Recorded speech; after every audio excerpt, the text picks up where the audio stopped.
Good evening, everybody. Welcome to the Anacortes City Council meeting of November 3rd, 2025. I'd like to call the meeting to order. I know we're still working on getting Ms. Hubick signed in, but Mr. Franciak, you take the roll, please. Mr. Fantini. Here. Mr. Young. Here. Mr. Walters. Here. Ms. Cleland McGrath. Here. Ms. Moulton. Here. Mr. McDougall. Ms. Hubick. Here. All right. Mayor Miller, Ms. Moulton. I move to excuse Mr. McDougall from tonight's meeting. Second. Motion by Ms. Moulton, a second by Mr. Young to excuse Mr. McDougall. All in favor signify by saying aye. Aye. Any opposed? Motion carries. Please join me in the Pledge of Allegiance.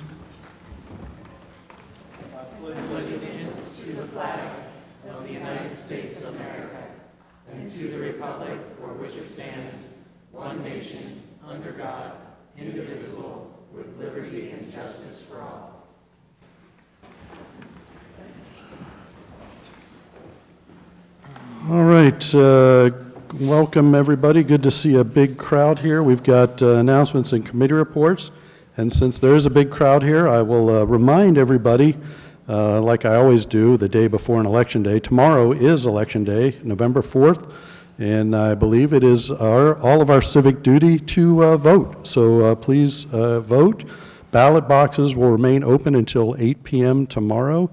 There's one at the Anacortes Public Library, that's 1220 10th Street, and over in the Skyline Beach Club on the west end at 641 Sands Way. Also, just a heads up, the Tommy Thompson Trail Volunteer, there'll be trail volunteers working in the late evening on November 4th and 5th tomorrow night. It's the 2025 muscle monitoring survey work, so just know that they've been approved to access to the property. No cause for alarm, they're counting muscles, I think. Let's see, North Star Housing Forum, Tuesday, November 18th, it's from 6 to 8 p.m. Community is invited to participate in discussions about the future of housing in Skagit County and strategies to address the homeless crisis in our region. For more information and registration, visit www.northstarskagit.org. All right. I've got, since I think quite a few of you are here to maybe hear me talk about the budget. We will be talking about the budget a little later, but I thought it'd be important to let members of the public know not only that it was probably the worst last couple weeks, certainly my time as mayor, certainly hasn't been a fun time, but I think it'll be instructive if I read this letter that I sent out to all staff this morning. Team COA, as many of you know from my budget message last week, we have taken the very difficult step of notifying some of our colleagues that their positions are being eliminated due to the city's current financial conditions. This is not a decision made lightly. It affects people we value and respect, members of our team who have contributed greatly to serving our community. I ask everyone to extend empathy, compassion, and professionalism to those impacted during this transition. Ultimately, the responsibility for these circumstances rests with me. During my 8 years on City Council, I voted for budgets that added positions and costs that at the time seemed manageable but have proven unsustainable. As mayor, I've raised this concern each of the past 3 mayor-council director retreats, as our labor costs have grown by nearly $2 million each year, largely due to contractual obligations.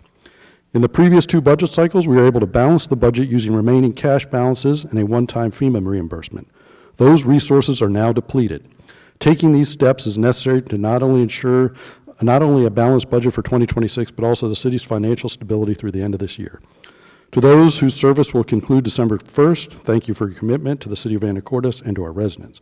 To the rest of our staff, thank you for your professionalism, empathy, and continued dedication to serving this community during a challenging time for all of us. So that's what I sent out to the staff this morning. I know council's received a copy of that. But I know there's a lot of questions about, well, how did we get here? Wasn't a very transparent process. Well, let me tell you a little bit about how we got here. When it came clear we couldn't balance the budget without reducing personnel, we brought all the departments together to take a hard look at where we might be able to make cuts. Each team looked where we had some depth in staffing and where we could make reductions while it's still maintaining public safety, our critical infrastructure, and essential services like water and sewer. Those positions were identified where those that could achieve the The positions were identified were those that could achieve the savings we needed with the least impact on day-to-day service to the community. This was a collaborative and careful process, but that doesn't make it any easier. These are good people who have contributed a lot to the city. This isn't something any of us wanted to do, but I believe it represents the least worst plan to keep the city financials stable and serve our residents. So I thought it was important to communicate that, and with that, council committee reports and announcements. Public Works Committee. Mayor Miller. Ms. Milton. The Public Works Committee met today at 5 p.m., and it was council members Young, Walters, myself, and city engineer and soon-to-be interim Public Works Director Logan Lee.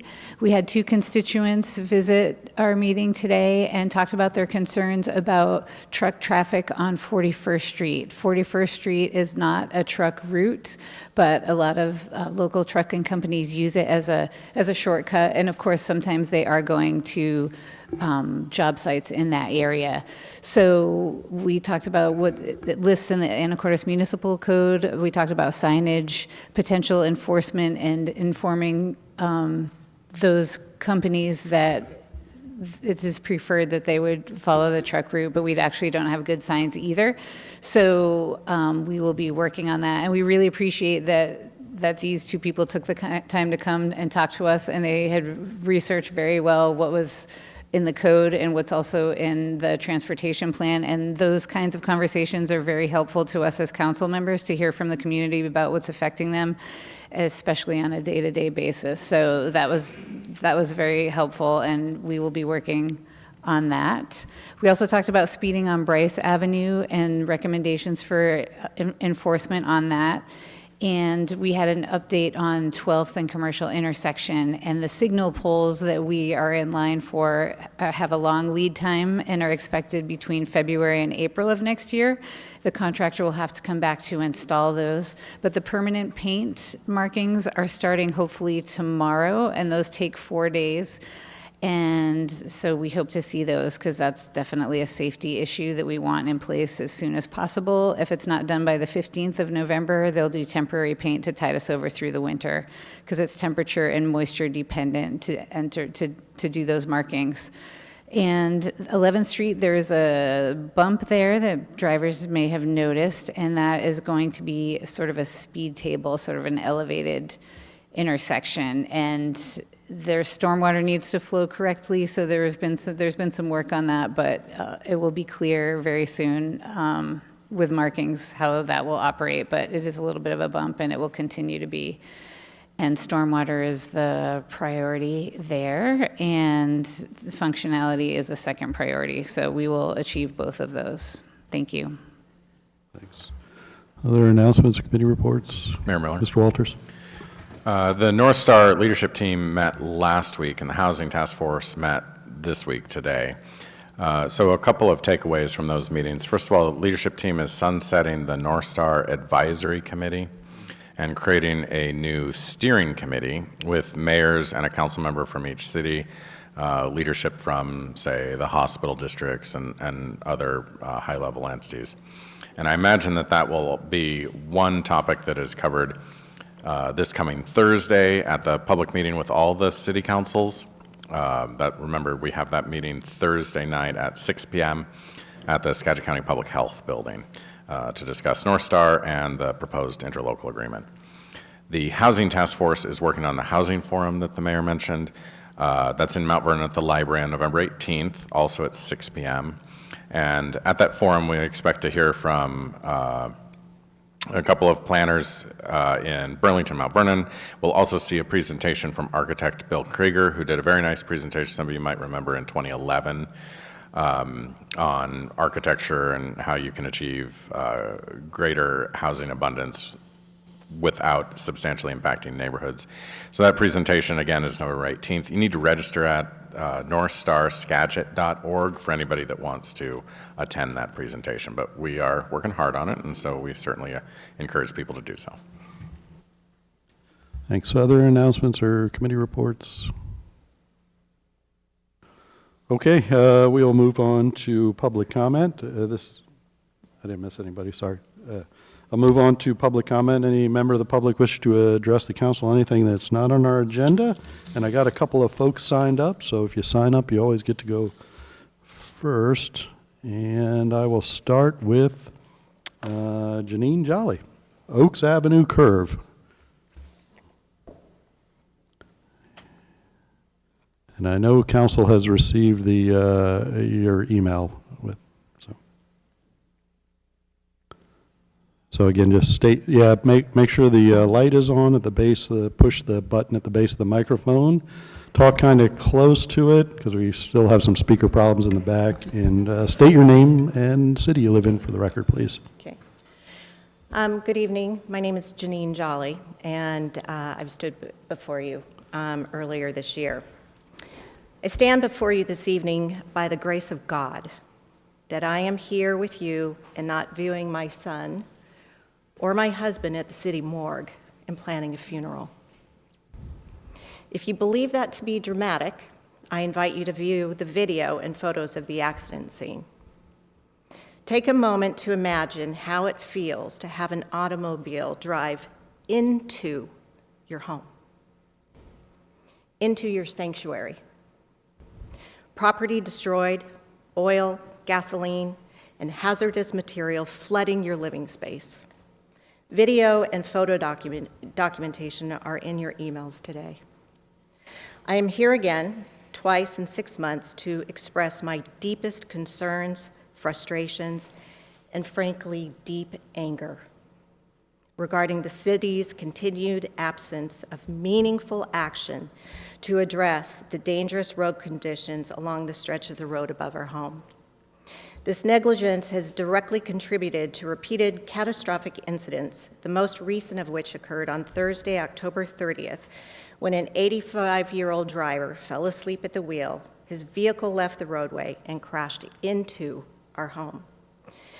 David and I have been so concerned about this threat that the lack of action by the city, we posted video cameras on our property in the event of such an incident. We had hoped that this action would have been totally unnecessary, and I am so thankful that we did. Only in the video can you see the violent impact of the car on our home. If not for the presence of our hot tub, which exploded on impact, the car would have driven completely through our house. I am so thankful that my family, my dogs, myself, and the drivers of the vehicle were not killed. This is not an isolated event. To date, there have been 4 serious accidents and disastrous accidents at this location since December 25th, 2024, just 10 months. More accidents have preceded these in prior years. Each of these incidents demonstrates a clear pattern of danger, and the city has been aware of this for months. We first presented our concerns and supporting evidence to the city in January 2025, and to you, Mr. Mayor, and City Council members on February 24th, 2025, warning of the imminent risk to property and human life due to absence of guardrails or adequate barriers along the stretch of road. Despite these repeated warnings, no corrective protective actions have been taken by the city or the state. With respect, reflective signage does not impede distracted or impaired drivers. It does not prevent catastrophic events.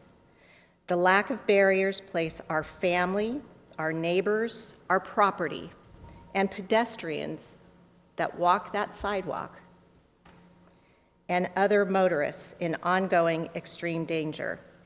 The absence of the guardrails or other protective barriers has repeatedly threatened our personal safety and the safety of our home.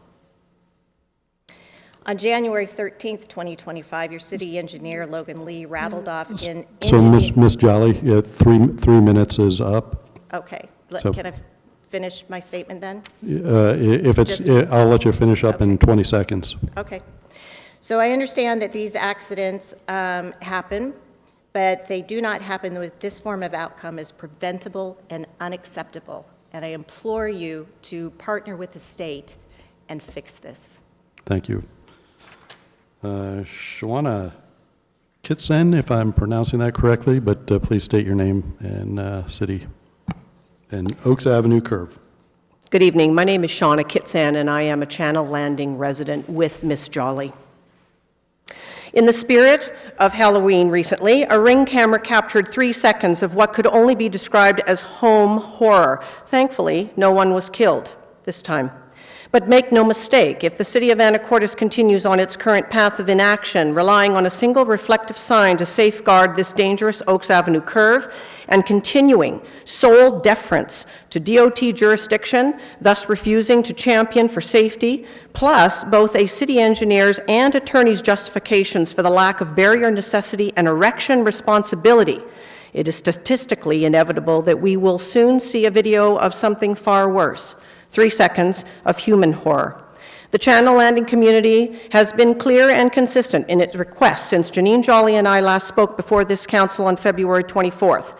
We are not asking for the impossible. We are asking for a simple, tangible barrier, whether that means metal railing, ecology blocks, or strategically placed boulders, anything that will physically protect lives and property at this proven treacherous curve of both road and city-owned sidewalk.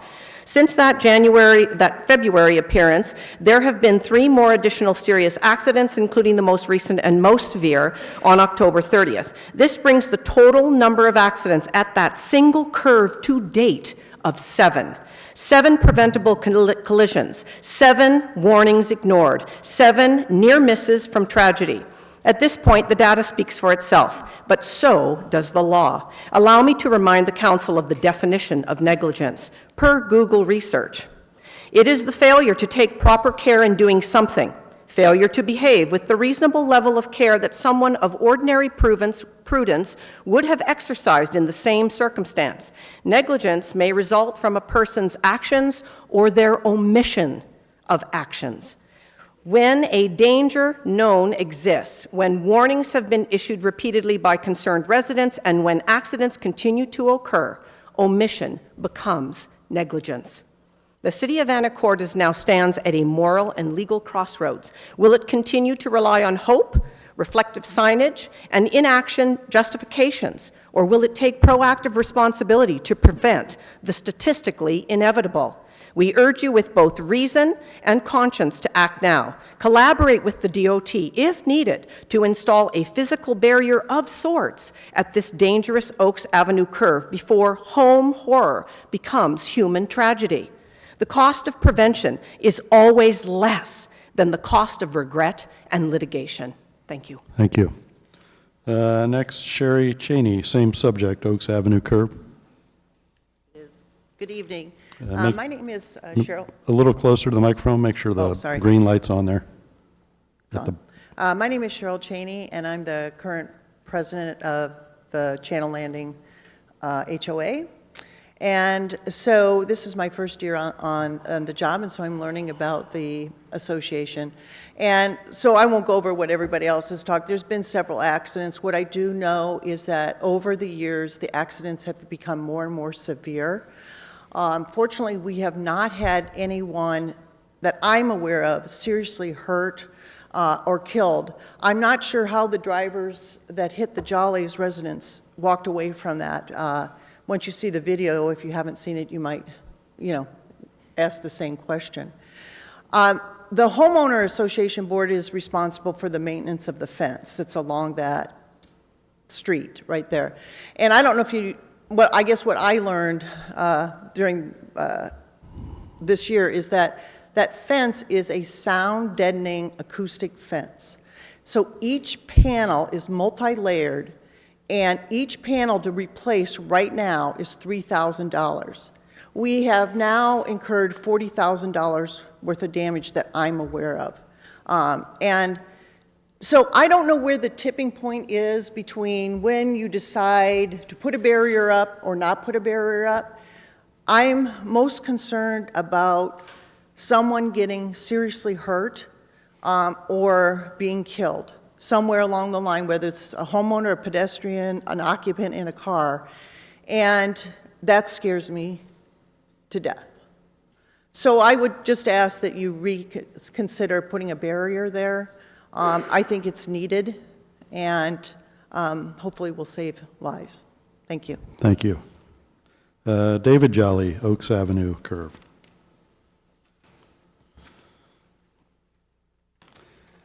Thank you very much. Good evening. My name is David Jolly. Forgive my voice. Hopefully it'll last through this presentation.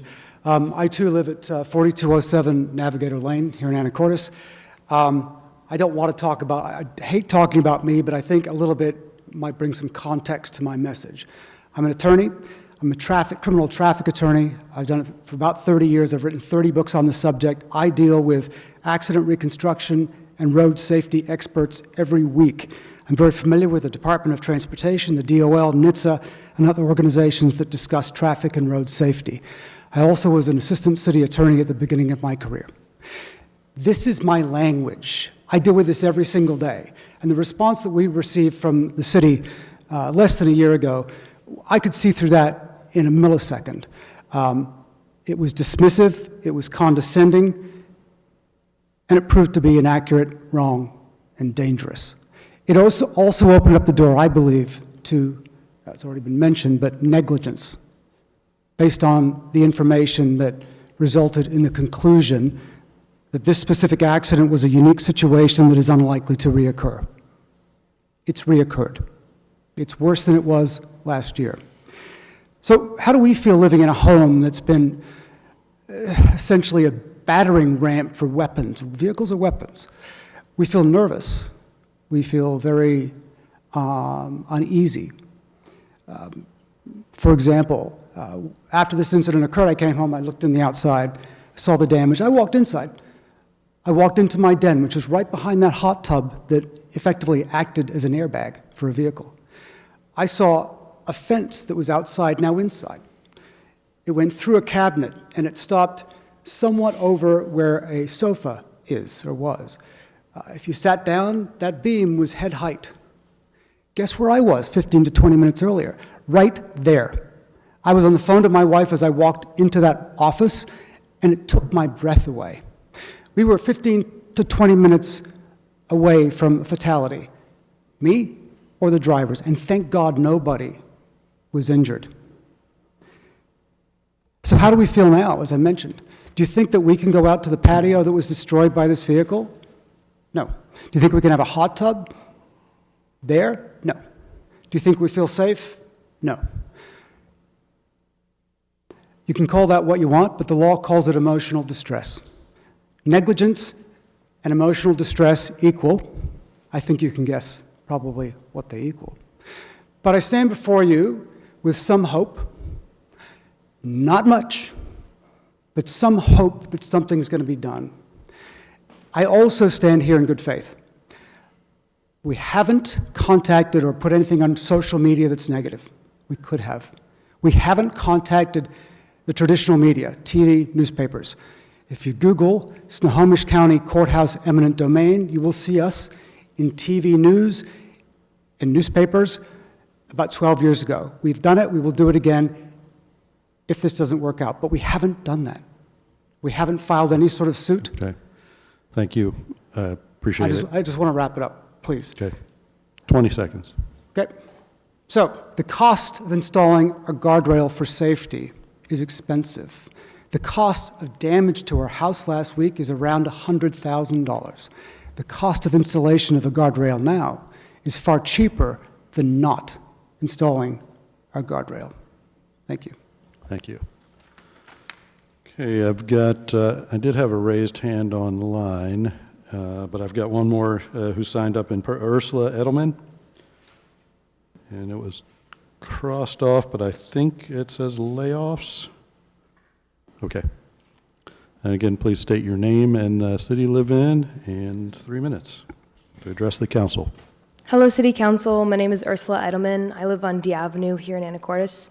I wanted to speak about the personnel cuts that have been announced, but more specifically about Diana Farnsworth. She's the teen librarian at the public library and an absolute force of positivity.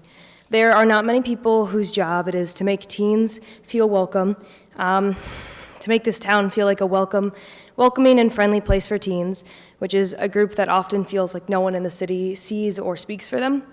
I understand that budget cuts like these are hard decisions, but I wanted you to know that her absence will hurt for the teens she has inspired.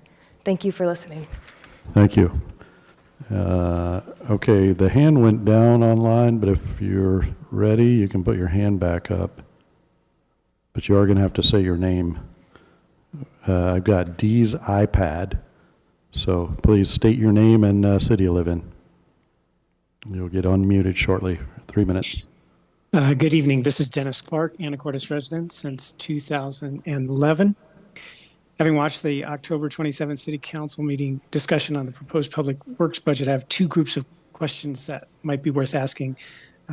Group one, during the great financial crisis, the city balanced the budget in part by prioritizing staff retention and cutting infrastructure maintenance such as street maintenance. This led to a substantial decline in infrastructure condition that took a decade to correct. At the October 27th council meeting, it was recognized that the structural fiscal problems we're facing will be even greater than those of 15 years ago. Is the 2026 budget setting us on a path that will repeat the choices during the great financial crisis? Put another way, as much as we want to retain all of our excellent city staff, we need to balance expenditures for staff with expenditures for equipment, supplies, and capital projects. Are we cutting the number of positions we truly need to cut in order to ensure that core infrastructure maintenance stays on schedule? Question number two. If I understand correctly, the proposed public works budget will zero out contributions to equipment replacement funds. What are the consequences of this approach? How many years can these contributions be skipped before it creates even bigger problems fiscally or in terms of staff not having the necessary safe, capable, and economical equipment?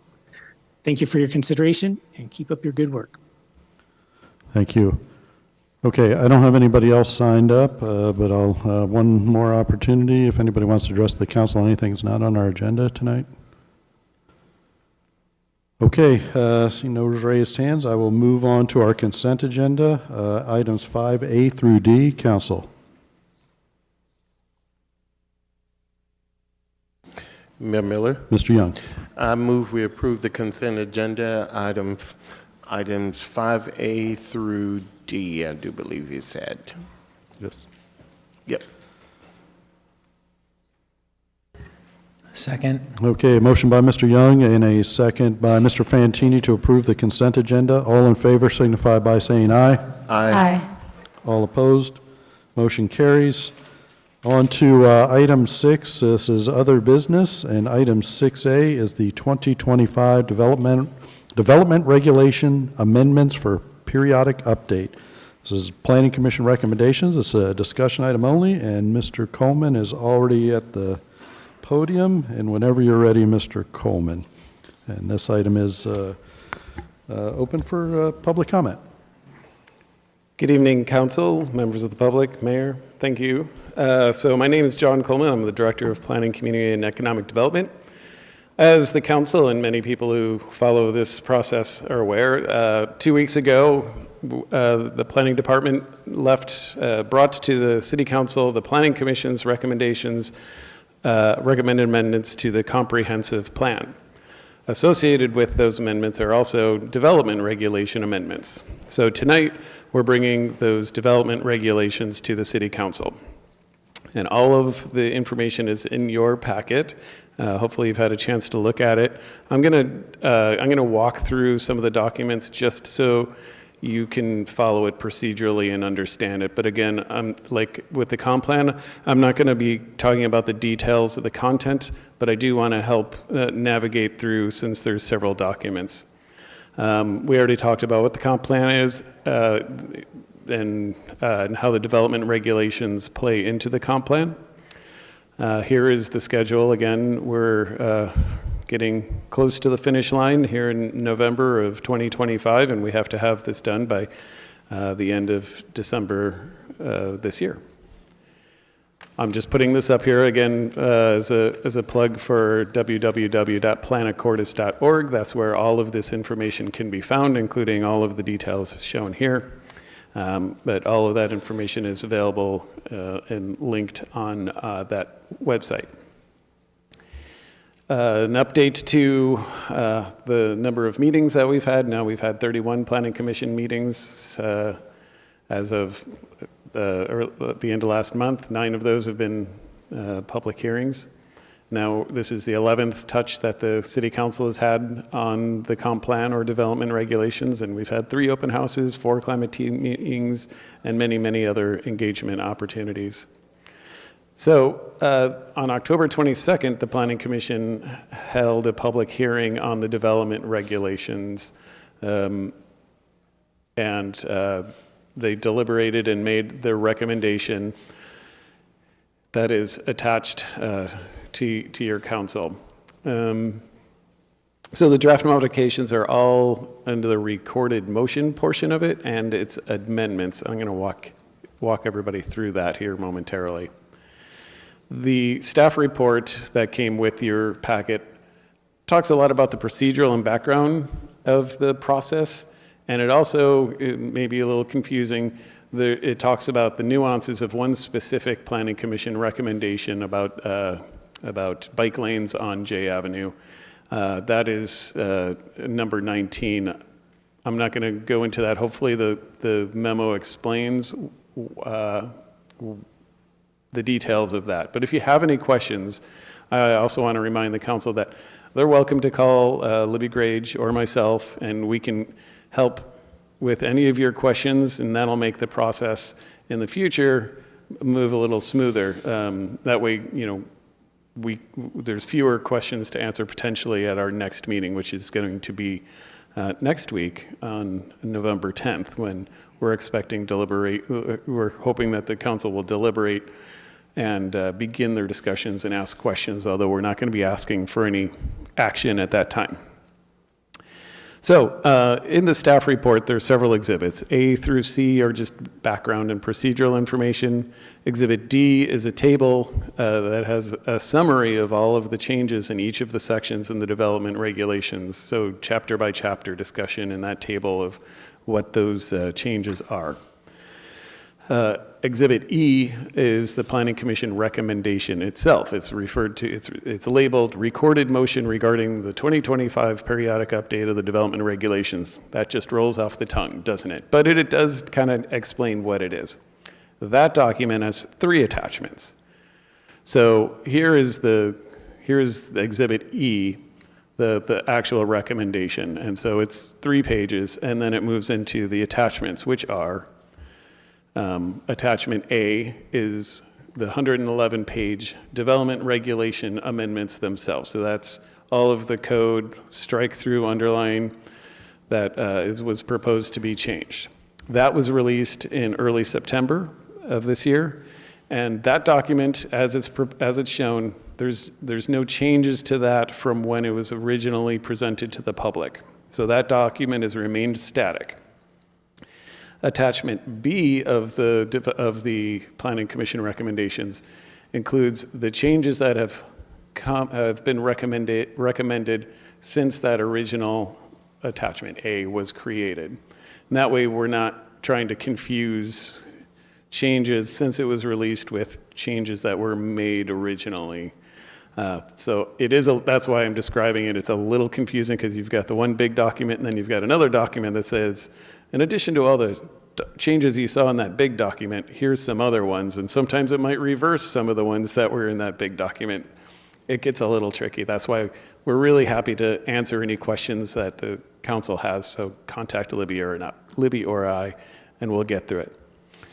And again, I mentioned Attachment A does not show the Planning Commission recommended changes. You need to see Attachment B for that. And then Attachment C is the zoning map. That reflects the future land use map that we went over when I presented the comp plan 2 weeks ago to the City Council. The future land use map and the zoning map are very similar, but they're technically in 2 different places and are 2 separate entities, but they are basically the same map. So this is what Attachment A looks like. This is that static, larger 111-page document. I put this here so you can see what it looks like, because as you're trying to fumble through all these documents, I thought this would be helpful. This document, when you look at it, even in the council packet, it's linkable, and you can click it. Like if you're put your cursor over one of these chapters, they light up and you can click on it and it'll take you right to that section if you want to navigate around like that. It also has live links in it, so if there's something that has a link, it'll take you to, say, the current code, so you can see what the current code looks like now. Attachment B is the Planning Commission's recommended modifications. I believe there's 23 recommendations that they've made in addition to the ones in that larger document. This is only 6 pages long, so it's fairly condensed. These are not all things that Planning Commission said, we talked about it, we talked about these things, we'd like to change it. Some of them were things that the public brought up and said, hey, we think this is maybe not correct. Or like, one example we found there was, we changed something in one place, but we missed it in another place in the code. So that was pointed out, and I was like, oh, great help. So those kind of recommendations are in there also, as are other things that maybe members of the public pointed out, and Planning Commission found that those were good recommendations. So the major changes to the development regulations are summarized in Exhibit D. I already mentioned that. Some of the highlights include the major things are amendments to implement the Housing Action Plan. And so the City Council reviewed the Housing Action Plan and gave the Planning Commission some guidance on which parts of the Housing Action Plan they wanted the Planning Commission to review and possibly make amendments. And so those were included. And then there's also several statutory requirements from the state. I may have put the wrong number in here, but such as House bills that require the 2 ADUs per residential lot. There was a lot of changes to the GMA over the past 3 or 4 years that we needed to make a lot of changes to our code to implement. Of course, there was also the 2021 comp plan updates that were never completed, and so we reviewed those and got those wrapped up, as well as the requested amendments proposed by the citizens that the City Council included on the 2025 docket, as well as updating that zoning map to match the future land use map as recommended by the Planning Commission. So where are we now? What's next? So we're hoping at the next City Council meeting on November 10th, we'll put it on the agenda to first talk about the comprehensive plan. And so that'll be your first opportunity to really ask questions, and we can go into detail on specific items. And so have a list of things you'd like to talk about. Feel free to give us a heads up on what you want to talk about so we're better prepared to answer them. And then a separate item will be the discussion of the development regulations. So hopefully it won't be too long of a night, and this is just a first read, and then we'll have a second read on November 24th. I believe November 17th we've got a packed agenda, so we're skipping the comp plan for the 17th and putting it on the 24th. That will be a second read. Technically, if you were to say, wow, Planning Commission, you did a great job. We like everything that you've done. You could potentially pass the comprehensive, you could adopt the comprehensive plan and development regulations that night. We'll see that. I don't anticipate that that's necessarily going to be the case, but one can dream. And then once we'll eventually get through that process. The statutory deadline is the end of this year, so hopefully we can get through that in December, both the development regulations and the comp plan. Associated with this update is a required update of the critical areas regulations to make sure that they meet best available science. That statutory deadline is the end of 2026, so we'll be working on that. We already are working on that, but we'll be bringing that to you later in 2026. And that's all I have. All right, thank you. Again, for council, the real hope by bringing this to you all tonight is so you have some time to, if you got those really hard questions, it's probably best to not, ask a real complex question on the 10th, unless you want to be there till midnight, which I'm sure it's fine, but give the staff a little bit of heads up to try to track it down or some of the whys. But with that, any member of the public want to comment at this point on this? Again, there's a lot of ways to look at this online, planacortes.org. Wait, yes. And again, it's very easily linkable. Okay, council, questions? Mayor Miller? Mr. Walters. Mr. Coleman, in the strike-through and underline version of the code that's proposed, there's a set of purple strike-through and underline, and the key indicates that reflects changes that are part of other pending legislation, specifically Draft Ordinance 4092, which implements our revised permit review timeframes. What's your plan for adoption of that ordinance? Are you planning to bring that to us simultaneous with this, for us to adopt this and thus adopt the content from that one, or some other combination? So that's getting a little complicated because the appeal of that SEPA determination for that ordinance has held that up. That may not come, that ordinance may not make it to the city council before the comprehensive plan. So that is a good point that we'll have to navigate around those particular items that whether or not they're included or not in this comprehensive plan update. So it sounds like we're going to still have to figure that out. Yeah. Okay. Okay, thank you.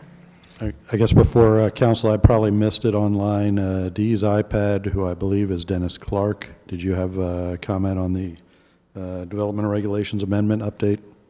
Yes, thank you, Mayor Miller. Again, Dennis Clark, Anacortes resident. I strongly support the development regulations update changes that increase density, explicitly allow new types of middle housing not previously permitted, and reduce unnecessary permitting conditions for some uses. While I think the Planning Commission has done an excellent job overall, there's one decision they made at their final meeting on October 22nd that I would suggest council explore and possibly reconsider. If I understand correctly, the commission declined to allow duplexes on smaller lots in certain situations, as shown in Table 19.42-020. I think the city should not miss any opportunity to increase density incrementally. 5 years ago, I watched a duplex be constructed on the vacant lot next to our home. Like a lot of people, I guess I was thinking, there goes the neighborhood. But on the contrary, the duplex, when completed, was attractive and has drawn in good neighbors. And I'm glad to know it provides an affordable rental home to two families who might not otherwise find a home here in Anacortes. So I do want to ask that the city council look at that and consider whether duplexes shouldn't be allowed everywhere we have low density residential zoning. Thank you for your consideration. Thank you for the comment. All right, sorry, back, council. More questions? Yeah, we were expecting that question on that, on the process. I know the team is working on that for the DNS SEPA appeal. Okay, we will move on to item 6B. This is a contract award, Municipal Fiber Network Coordinated Services. Discussion item with possible action, and Ms. Shu working her way over there. Whenever you're ready, Ms. Shu. Mayor, council, members of the audience. Tonight I am presenting for you a contract award for Municipal Fiber Network Coordinated Services. We work with NOAANet to provide these services. It ends up being an extension of our department. Without this coordination, we would need additional staff to be able to do our network monitoring 24/7 and our call center.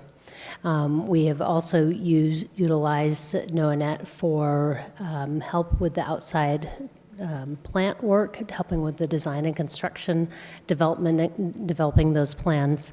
And so as we spent a lot of time working with NOAANET, they agreed to maintain the same pricing structure that we've had for the past 5 years. So this is for a 1-year contract with 2 one-year extensions, honoring that pricing. It does create an opportunity for us to continue with the services that we have. We did negotiate to include quarterly progress reports or meetings with them to ensure that everything is operating as we would like it to. I'd be happy to answer any questions that you may have. All right, questions on this contract, Council? Mayor Miller? Mr. Young? No, I just wanted to comment that, I'm happy we're moving forward and being as doing the due diligence to make sure that we're being efficient, not only with how and what we're doing, but that we're continuing to provide the services and expand, out into the city. I'm been waiting a while, and I think tomorrow is my big day, and I'm excited about it. So, I'm just generally very supportive. And unless there's any questions from council at this point, I'm going to do the recommended motion, and I move that the city council authorize the mayor to sign contract 26-011-FBR-001 with NOAANET to provide the municipal fiber network coordinated services. Second? Okay, motion by Mr. Young, a second by Ms. Moulton to approve the contract as presented. Any additional discussion? Sounds like adding a future certified fiber customer. All right. Mr. Franciac, vote please. Mr. Walters. Yes. Ms. Cleland McGrath. Yes.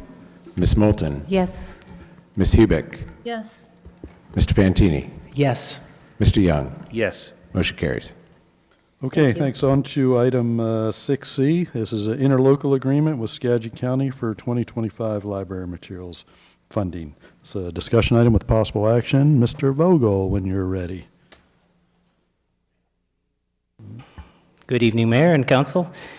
So this is the annual funding from the county. This is our interlocal with the county. For decades, they've been providing money to all the city libraries in the counties of Burlington, Mount Vernon, and Anacortes to help offset some of the non-resident fees to provide materials for non-residents. And this year, it's a sum of $17,481 to assist in providing library materials to residents of unincorporated Skagit County, so non-residents.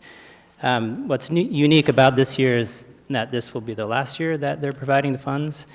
They sent a letter out, which I included in the packet there, where they're having their own budget difficulties, and this will be the last. So I'm hoping you'll approve this. This is part of our 2025 budget, so this goes into our 2025 budget. So I'm hoping you can approve it. Any right, questions? Thank you. Questions for Mr. Vogel? Mayor Miller. Mr. Fantini? I did read that letter. It was unclear to me if this is like a permanent elimination for years to come, or if this is, hey, we're pausing this for a while. I was just wondering if you had any other visibility on that. I don't. I read it differently. It says we're no longer able to continue allocating funds to local libraries going forward. That felt a little bit more permanent to me, but I can certainly reach out and we can be hopeful for future years. Okay. Unless there's any objection, I motion to approve this agenda item as presented. Second. Okay, a motion by Mr. Fantini and a second by Mr. Young to approve the interlocal cooperation agreement between the City of Anacortes and Skagit County for library materials. Any additional discussion? Mr. Franciac, vote please. Ms. Cleland McGrath. Yes. Ms. Moulton. Yes. Ms. Hubick. Yes. Mr. Fantini. Yes. Mr. Young. Yes. Mr. Walters. Yes. Motion carries. All right, on to item 6D. This is the 2026 budget work session. This is the governmental funds, and it might be a few minutes to get Mr. Hoagland and the finance team and all the general fund directors up. So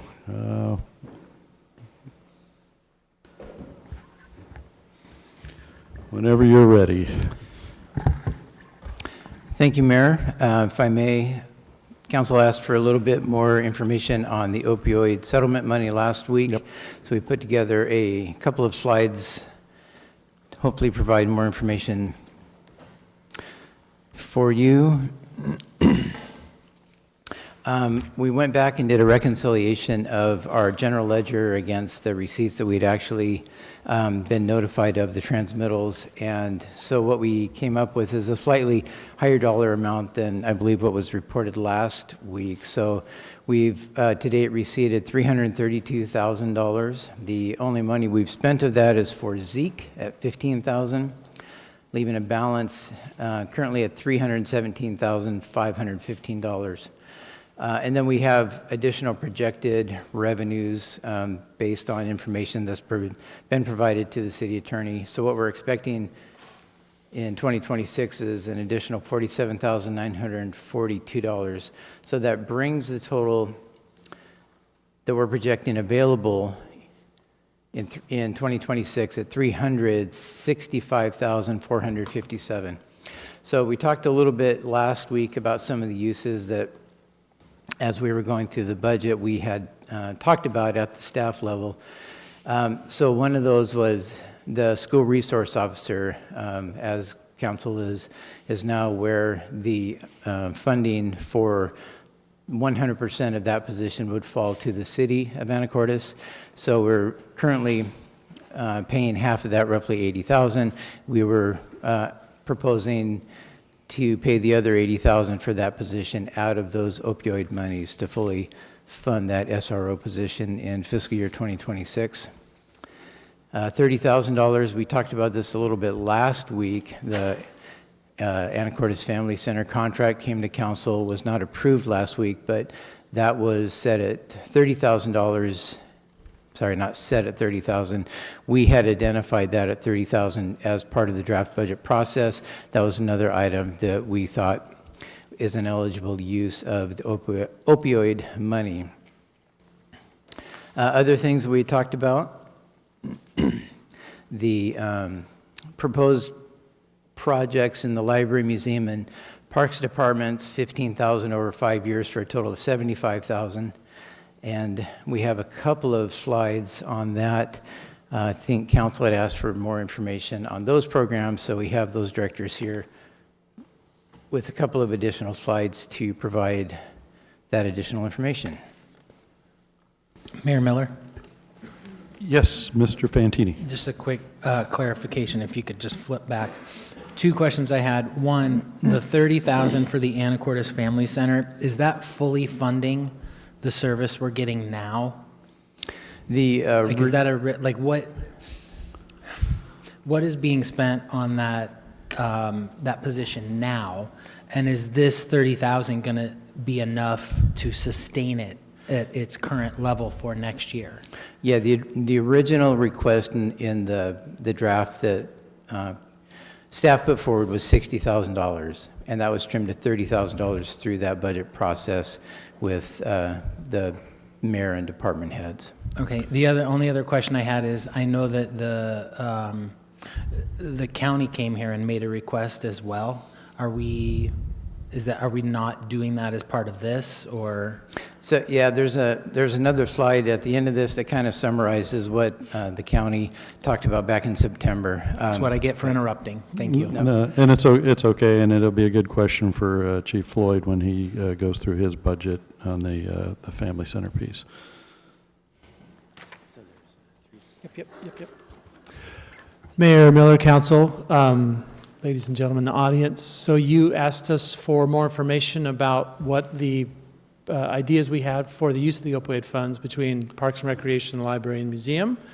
And so we have put together a more information for you based on the use that we think that we can deal with per year. at least starting in 2026, and the funds that we will spend out of the 5,000 if we are allotted that amount. So that is what we tried to answer here. Myself, Mr. Vogel, and the other Mr. Lunsford are here to answer your questions. We'll start alphabetically with Mr. Vogel in the library.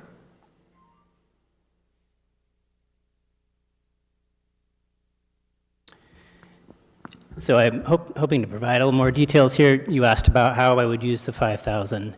And so basically, like I said last time, we're hoping to hire a teen over the summer to help with library programs. You can see the sort of cost breakdown there, the estimate.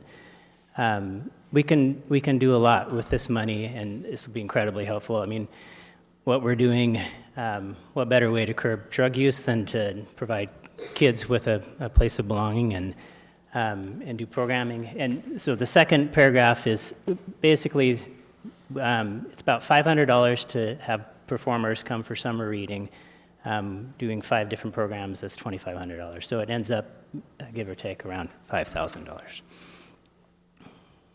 Any questions for the library section? All right.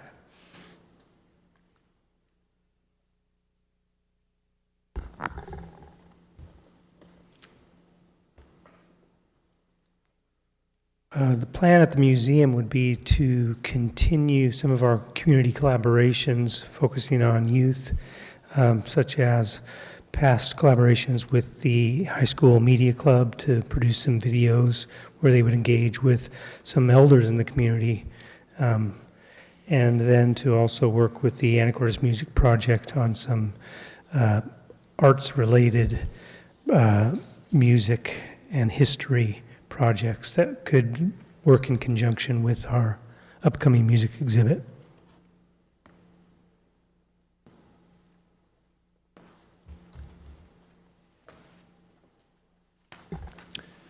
And then in Parks and Recreation, we would expand a lot of things that we currently offer and add new elements to them. So after-school arts programming, which is something that we already do, we would expand and work with partners in the community like the Anacortes Arts Festival, and offer multi-week programs serving between 30 and 45 youth in that for the cost between $1,800 and $2,500. So expanding them into programs after school, allowing youth to do activities that currently aren't available to them or aren't available to the demand that we currently have. We can't quite meet it. Youth athletic drop-in programs, funds will be supporting 4-week sessions held throughout the year, serving at least 100 youth. We get this is a very popular program, and we do it for youth to come in after school and drop in and or sign up to do activities such as just sports and use in a gym during our winter weather and activities that we can use them. What we found success in is if we have a young adult that's there, supported by teens working with them, helping us to work with the other younger teens that come in. In this case, we'd also provide snacks that could be a part of an afternoon drop-in time. We'd probably do that downstairs and in other school gyms as they became available. And then finally, we work with nonprofit youth camp coordinators. So things that we don't do well now, we would work with drama clubs at the schools. We'd reach out to them. Sports and yoga, things that we currently don't do or don't do enough of, and we think that by doing this we could attract youth that don't come to our regular sports leagues. We could have a wider reach and do it again after school and on some evenings and weekends. We think this would be about $1,500 to $2,000. So that's the idea that we have together as the 3 entities of the city to try to have youth outreach and collaboration with our nonprofit partners in the city. And we think that by doing so, we would engage youth that don't have things to do or don't have enough things to do and would benefit from youth mentoring and peer mentorship. So that's our plan. If you need more information, we're happy to try to answer your questions. I also think Mr. South is here. If you want to do a deep dive into recreation, he's our person. Mayor Miller. Ms. Moulton. Thank you for the details you provided. And can you remind me, I think it was probably in the first slide, what the total is for how many years for all 3? Our current request is $75,000 over 5 years, or $15,000 a year. For 5 years? Correct. Okay. Yep. So no one is better at stretching their dollars, in my opinion, than Parks and Library and the museum. They've been required to do that for years now. So I have a lot of faith in how this money will be stretched and spent. One of the main conversations I've had with community members over the last several years is the lack of opportunities for activities for our youth, with the bowling alley being gone. I know we have great programs at parks and library already, and the museum, and so I know we have not had the conversation broadly about what we're going to do with these opioid funds, and I don't know when we're going to, but this is something, this program for 5 years at $75,000 total, and the ability to impact so many youth in our community that are not being currently reached, I would support. Yeah, it's a great point. Like, when are we having this discussion? And the point of bringing all of this is in the context of, you all saw the request from the county in the North Star program, and certainly that's, the other end of this. And I know there's those of you, everybody's participated in North Star at some extent, and the great debate there is the upstream versus the downstream, and certainly this would be considered some of the upstream, the catch it early, and the downstream would be things like transitional housing. So yeah, we're looking for guidance from council on how you want to prioritize that in the big picture of the ask from the county. So, Miller? Mr. Young. No, just really wanted to echo Ms. Moulton's comments. I think that the reality of where we are, I think when we were having this initial discussion, I asked about when we get opioid money, it seems like it should go toward preventative care and or helping those that are already in trouble. I'll use that word. But Mr. Lunsford explained that this really is a holistic approach with many components coming together to help our youth and to help us as a collective to be able to address those issues. And so for me, with my concern being making sure that money is going toward those issues, a program like this, I think at a minimal cost, is a wonderful thing for our community, particularly as we deal with other budget issues that are facing not only us, but the country as a whole. And for our beloved city, one of the things that we do and do well is to try to treat our citizenry as best as we can, frugally utilizing those dollars as best as we can. And quite honestly, not only because I'm a city councilman, I took a priority in looking and seeing, are we, being a B school graduate, I love business, I love entrepreneurship, I love creativity, and part of those tools is what makes me happy. And what I did was I took a hard look at how we were doing in this city, and are we managing those dollars as best as we can? Are we doing the most that we can with the least, because we don't really have that much these days? And that the answer to that for me is a resounding yes. So when I think about the youth here and the care that it gets versus care that youth gets in other parts of the country, we are so fortunate. Even though things are not perfect, we are lucky, because we have some extraordinary people willing to step up and do as best as they can to do right by the youth. So in this case, I think that the money will be well spent, and I'm very much supportive of it. And of course, I always thank you, the staff, and the team, the mayor's team, for working so hard to try to do the best with limited resources. And you always seem to pull a rabbit out of the hat. So I'm very supportive. Thank you. Thanks. Mayor Miller. Mr. Fantini. I know we're not engaging in a full discussion right now, but allow me to throw my 2 cents in. It feels to me like the farther a dollar gets away from our actual community, the less impact it has on our actual community. And I think for me, I understand what the county's trying to do in the North Star Initiative, and I think there's a lot of good work being done there. But over the last few weeks, it's become clear that we need a lot of help here in Anacortes.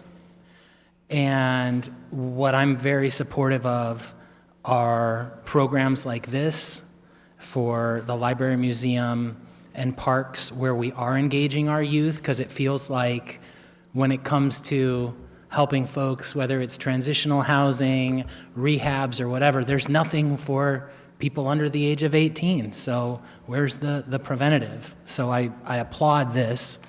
Also, when it comes to the community officer at the school, that directly affects us here in Anacortes. I think that is a worthwhile thing to fund. And then the other one that I would mention pretty passionately is the social worker through the family center. Like, we've seen the work that position does. We've seen that money translate to a direct impact on people's lives. Not we think there will be an impact, we hope there will be an impact, but there is an impact. So those would be my top 3 priorities as we're looking at opioid funding settlements. Mayor Miller. Mr. Walters. The Library, Museum, and Parks departments are asking for $75K, which translates to $15K for 5 years. Is there any reason we couldn't just look at the context of this coming budget year and allocate $15K now?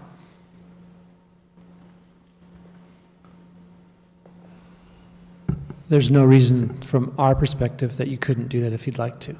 Okay, good. My inclination, it really is to support Library, Museum, and Parks with their request, because we are simultaneously cutting those departments.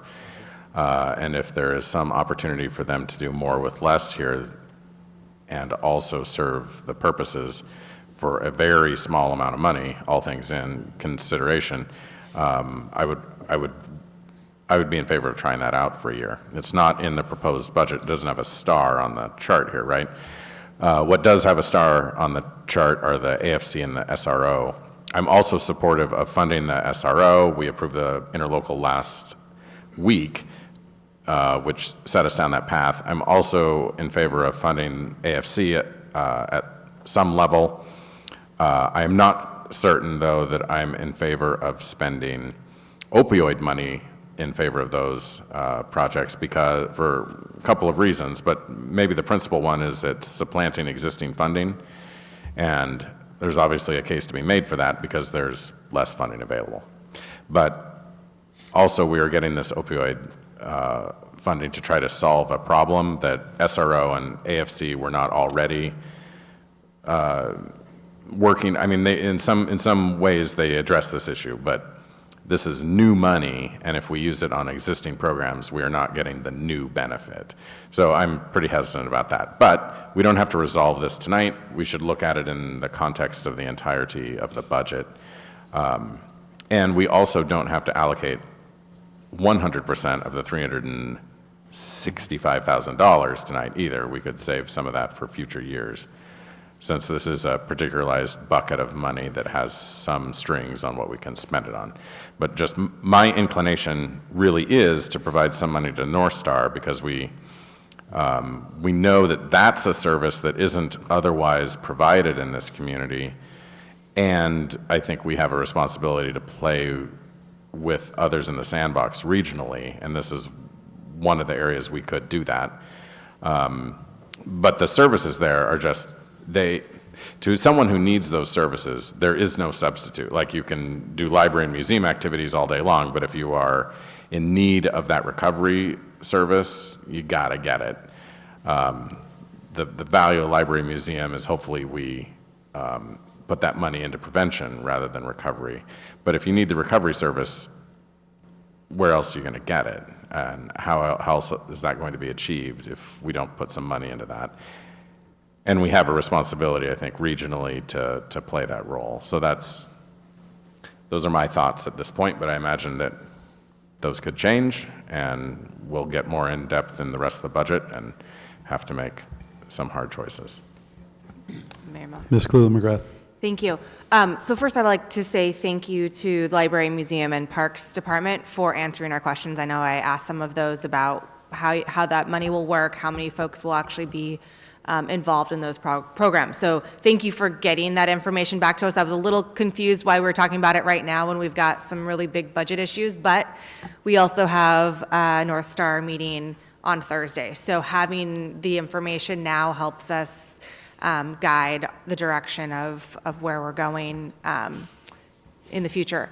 I would take a little disagreement with Councilmember Walters. I think that the school resource officer continues to serve a purpose that's directly influences the opioid epidemic and the challenges we've seen.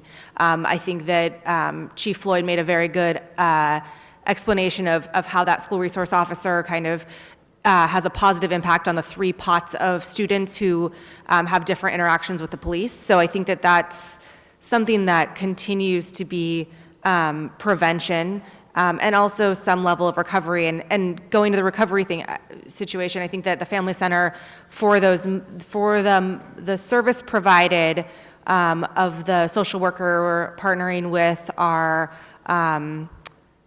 fire department and our police really is kind of that first step in getting someone into recovery. A lot of times it's building rebuilding the relationship with society and structure that has been broken down by folks who are living in the extremes, and having some really personal challenges, whether it's addiction or mental health issues. So I think that this is a continuum of care, and both resource officer and family center social service coordination is really important to get them to that next step, which is detox, which is what I think North Star is trying to provide, is combining the resources of all of our cities and our county to provide some really key gaps in that recovery process. So yes, I think we need to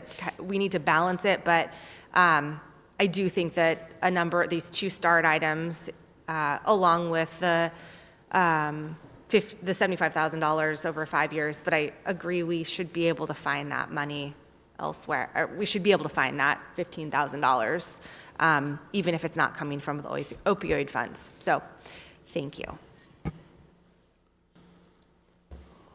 All right, we're ready to dive into the budget workshop. And again, I'll try to just recognize whoever I think is going to talk so we can try to work through the kind of less formal recognition so we can ask the questions of each of the teams. But with that, Mr. Hoagland. Yeah, just last item I wanted to point out, we didn't talk about it, $150,000, the police department has been, had some conversations with City of Oak Harbor about going into an agreement with them for a shooting range, for use of a shooting range. So that's also not in the budget, but that would provide additional shooting resources that the police department doesn't currently have. And that would be, at any rate, that's preliminary discussions only at this point. And then the final item here, the North Star summary. This is a summary of the program that they brought to council September 15th. What they were proposing was these joint projects where the state would retain 20% of that funding, 80% of it would go to the North Star projects, and then a few of those projects listed here, the Skagit Star Center startup, detox bridge housing, and then some of these don't have cost estimates associated with them.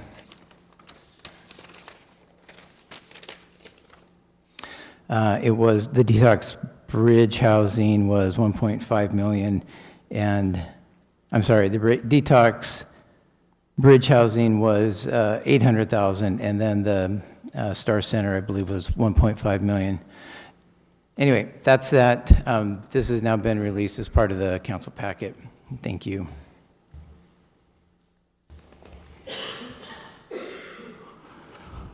All right. So based on the conversation, we'll do as best we can of kind of gathering, we can't do a survey monkey, with council. It doesn't work that way with the OPMA rules, but we'll try to capture what we think we've heard, and then ultimately, I know there's a discussion at North Star, and you're going to have to figure out what kind of percentage you're interested, and then what you want to fund with opioids funds here. All right. No. On with the public safety section of the workshop, right? Yes, thank you, Mayor. So the format's going to be the same as last week. We'll have the directors up here. Rhonda will be running the slides, directors presenting their budgets, answering questions to council. So.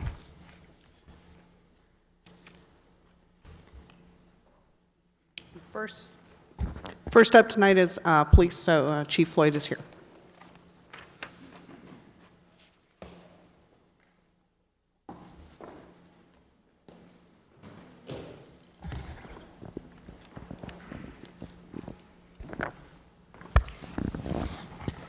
Rhonda, just one preliminary. In this packet, have you updated the CFP sheets to reflect what is actually in the budget, or are they the initial CFP sheets that we saw? So in the instance of the non-public works folks, the CFP budgets are what is reflected in both. In the proposed budget? Yes. Okay, great. Yes. Thanks. Proposed budget matches CFP across the board tonight. So I'll just give a quick summary for Chief Floyd. His budget is up 5% from the prior year, which is primarily anticipated and due to salaries and wages. And then again, we noted here that we are still exploring options for funding that school resource officer based on that prior conversation around the opioid funding.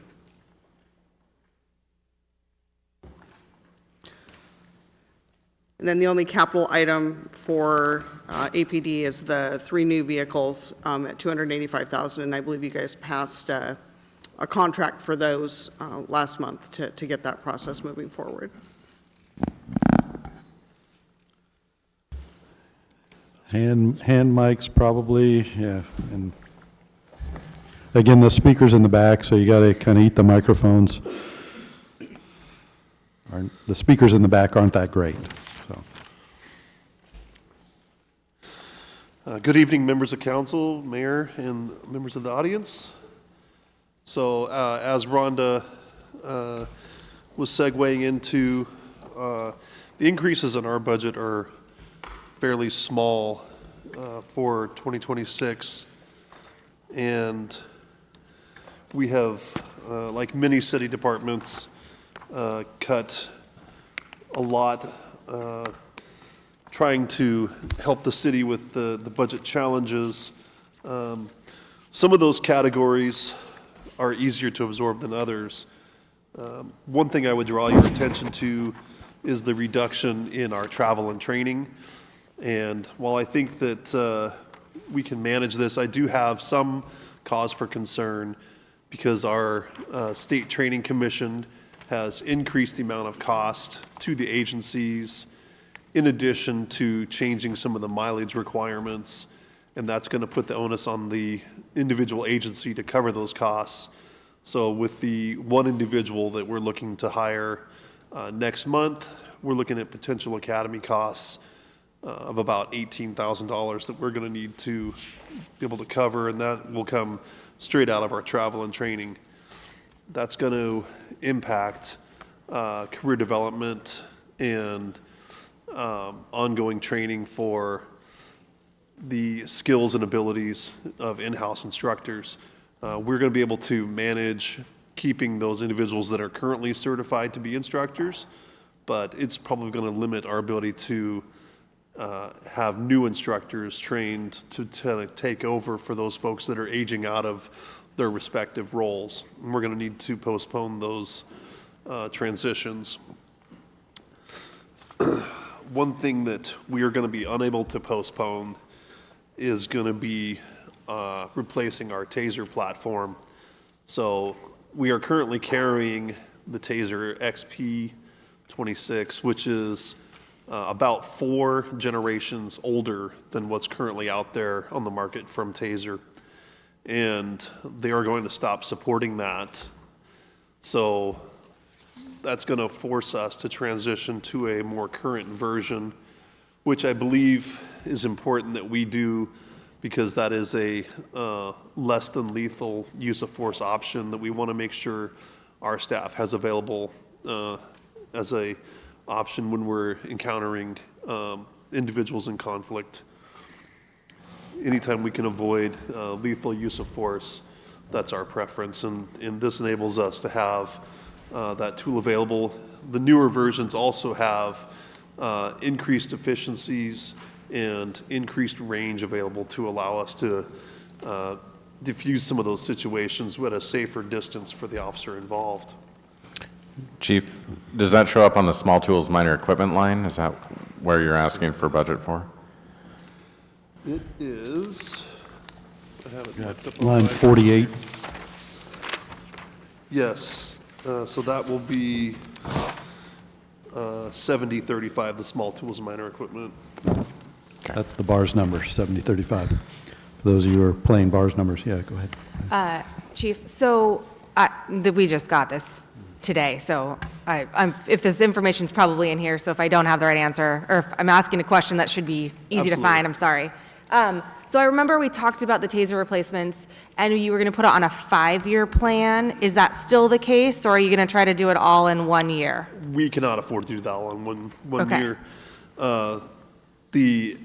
The cost to transition 33 officers over, assuming we're buying one for each of the positions that we've allocated, is going to be in the neighborhood of $150,000. Fortunately, Taser allows us to stretch that over a 5-year contract, and at the end of that 5 years, we own those, but we've managed to stretch out the cost of that over 5 years, so we're not incurring that all in one budget cycle.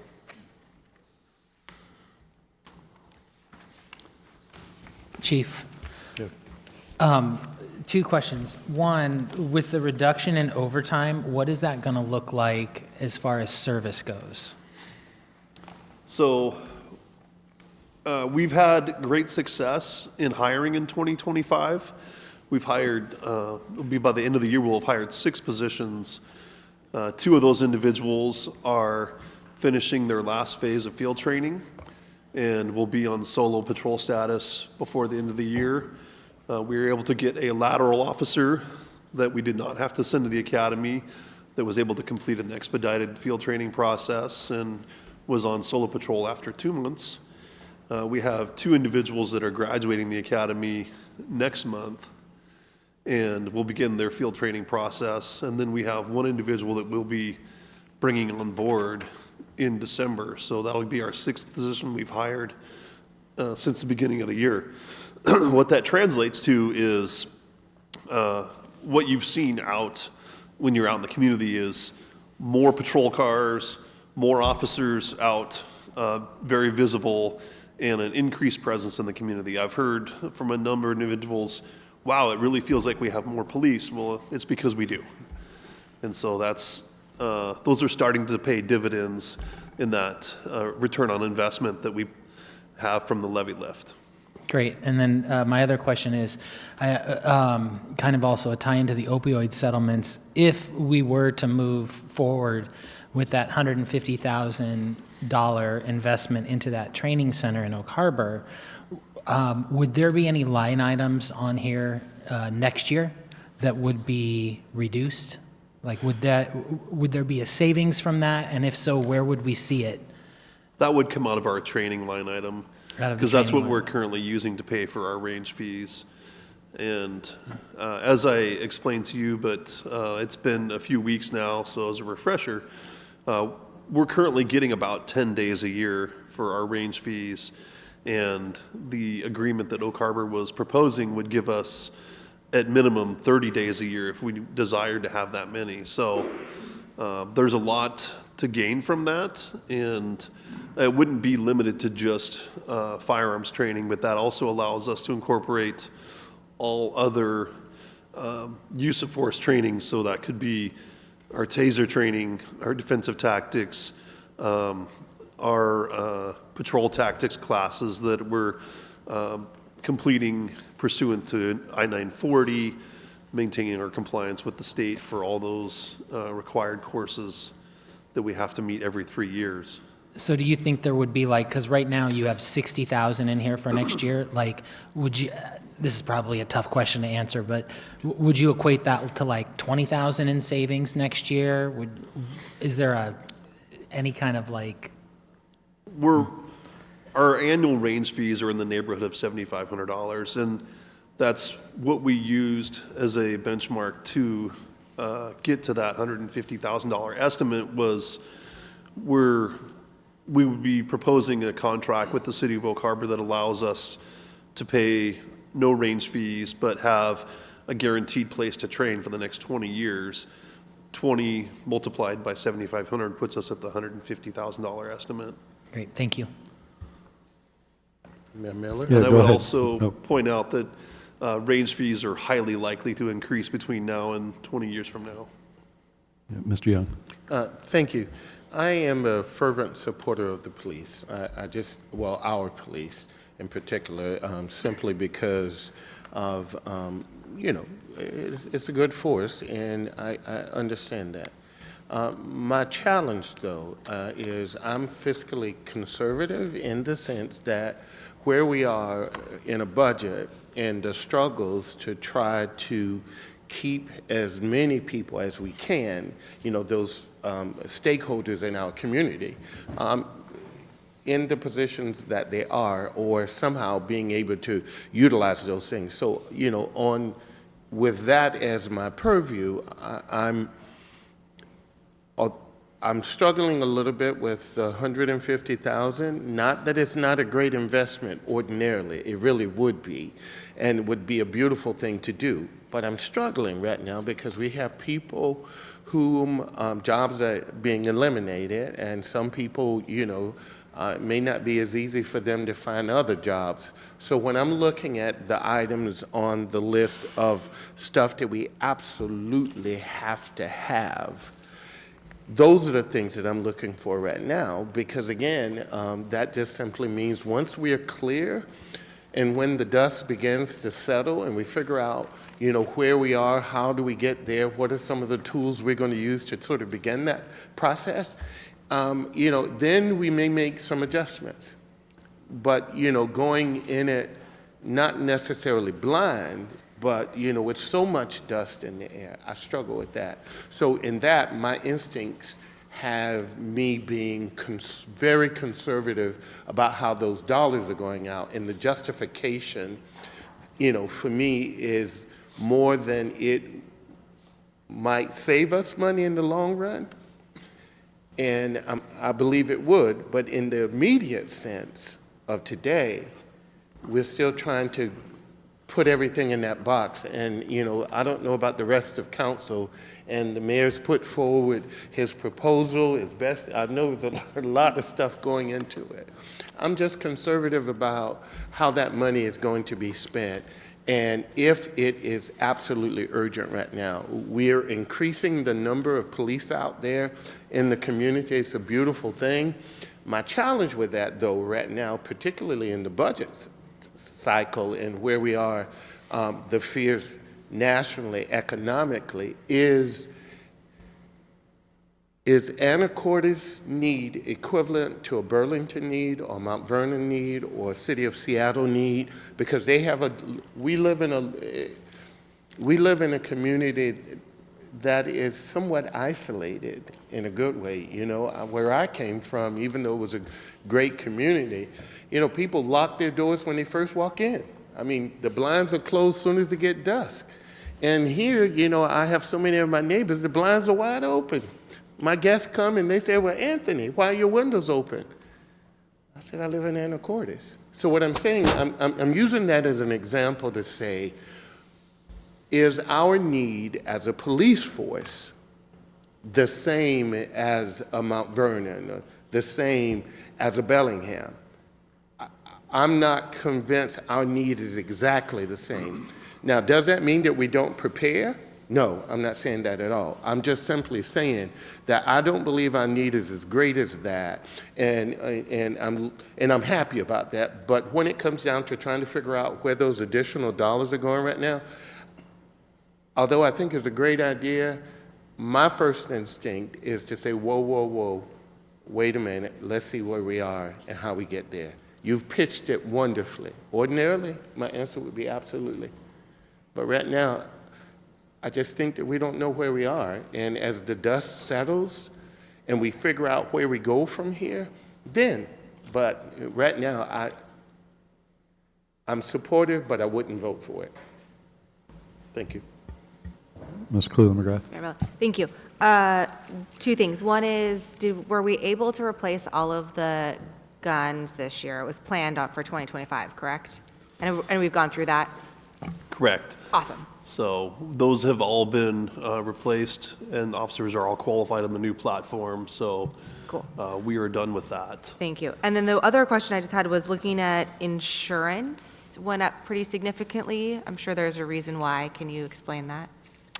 I don't have any control over the insurance. That's not something that... Somebody? Yeah, so that insurance, again, is going to fall back to that evaluation we do on the 5-year history of claims made against the city and which departments those fall against. So that's, we do that every year, that 5-year look back on claims against the departments, and I don't have the specifics, you know, in front of me on on what drove that, but that's the basis of how we allocate that insurance. So because it went up 126%, yeah. So I was just curious, from 52 to 118,000 seemed. I share your concern, Ms. Cleveland Okay. McGrath. I look at my budget weekly and I see that number as well, and it's unsettling. If it pleases council, I could bring our spreadsheet back that shows how we come up with that, if that would help in understanding. So I guess I'm just asking, is it because we bought the 3 new vehicles? Did some major thing happen? I mean, we're going over everything with a fine tooth comb. So Right, just to so- understand.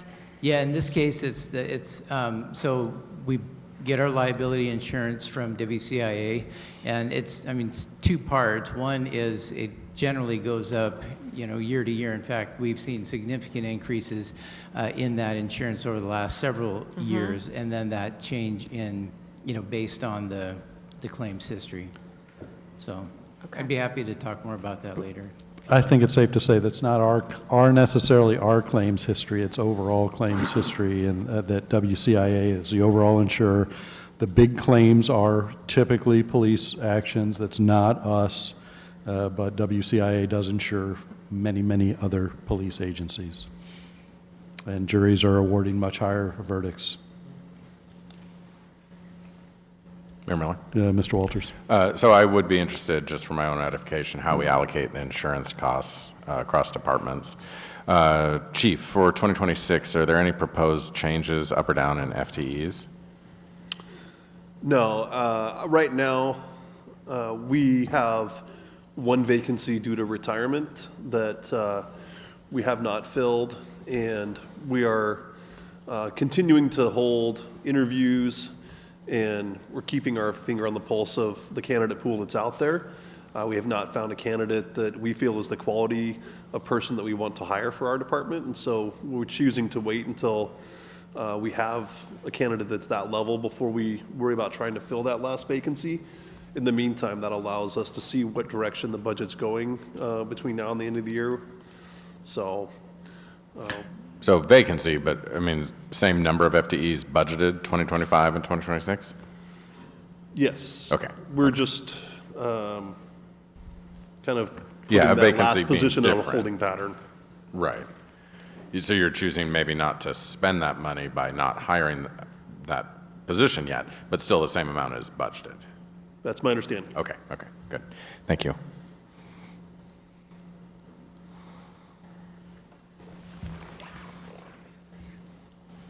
All right, other questions for police? Again, it's not the end of the questions from council, it's the beginning of the process. Mr. Hoagland, Rhonda, do we want to, Chief, were you finished? Were you good? I was asking council if they had any more questions for police to try to you know, we got more stuff, and I didn't see any, but that doesn't mean the questions are over for the budget process. This is the presentation. Mr. Hoagland, did I miss something? Am I trying to move this along? Yeah, Am I clearly trying to move this along? Okay. Mayor Miller, I just Yeah. got one Yeah, please. follow-up Yeah. question, and it's not intended to question the decisions that are being made right now, because again, I know it's not easy for any of the departments to have to, you know, we're in a tough place. We really are at this point. So, but if in some of these shifts that you're making, Chief, and I guess this is I guess what I'm looking at is, you know, because, you know, there's been, of course, community outcry about, you know, just what we're having to do as a city, but the reality is the reality. The question becomes, for some, is it possible, given if we have holds on position or non-holds, just not choosing not to fill those, but they're in the budget, that some of the people or someone maybe, let's say in another department, who's being furloughed, or whatever the term we're using, to sort of slip over and do a little work in your department. I guess what I'm trying to figure out is it possible for people, or sometimes it may be an employee working in one department, may be able to come over and help out, you know, because it's something that you need done in your department. It's a legitimate use of resources that are already there, and it just provides a greater cushion. I'm sure that's a question for the mayor, but I just wanted to sort of see if there was a way for some of those that may be leaving and not ready to go, simply because it's a difficult time for us all. But if you have a need in your department that you've already budgeted for, could that be used? So I'm going to go ahead and just clarify one thing, that the police are down one head count from prior year. So had we not removed that head, they would have been budgeted for 41 positions as it stands. Their current budget dollars reflects 40 positions, which is one open.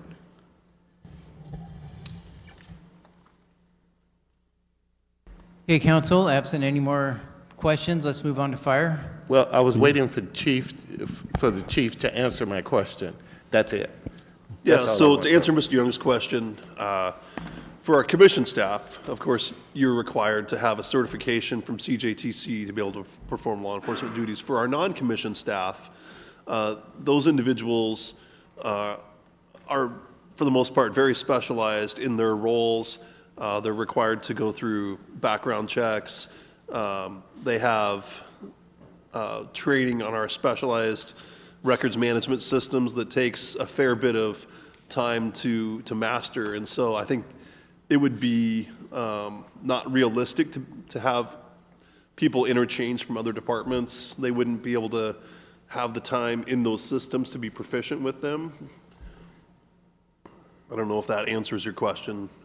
Well, it did. You know, I guess, you know, when we're looking at ways to try to keep, you know, our key staff employed, you know, committed to this community, it's a difficult choice. I know that and respect that. But I was just hoping or just seeing if there were some things that could shift around a bit, even temporarily, in order to sort of keep as many as we can in place. So I needed to ask you that question. I understand.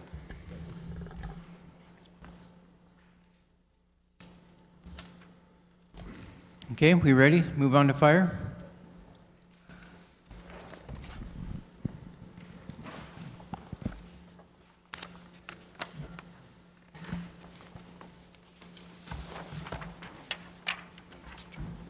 Okay. Let us start down, kind of hit the highlights. Yep.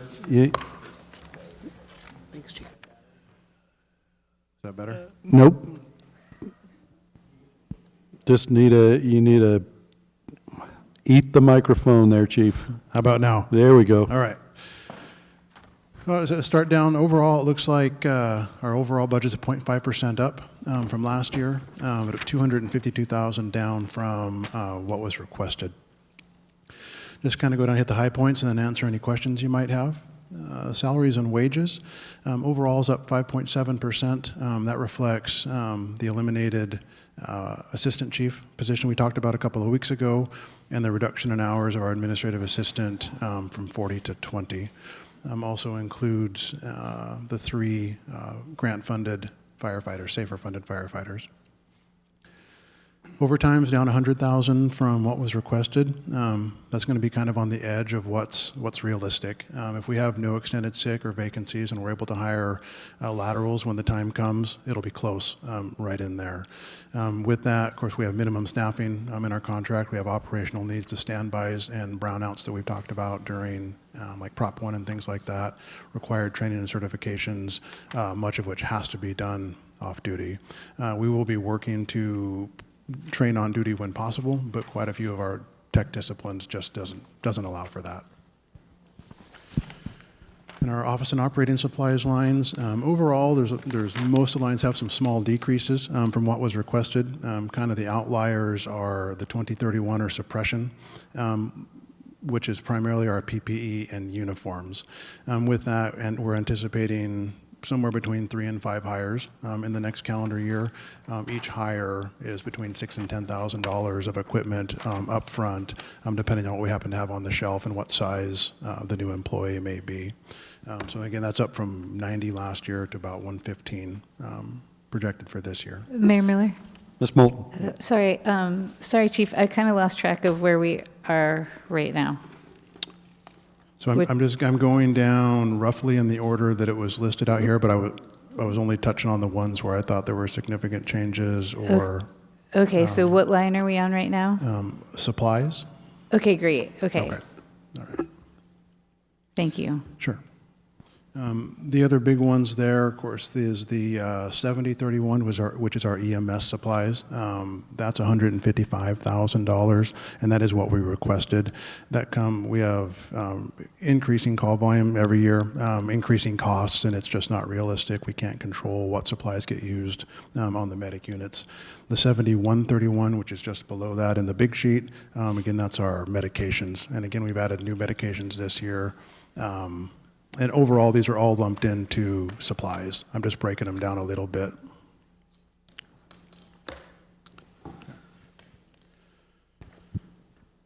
Next one is our tools. Again, overall is down from request. Kind of the big ones I want to talk about are the 1035 account, which is where we've been recording our radio replacements. As you recall, over the last, I think this would have been the 3rd year, we were planning on replacing between 4 and 6 radios a year. So we had a 10-year replacement cycle for all of our portable radios.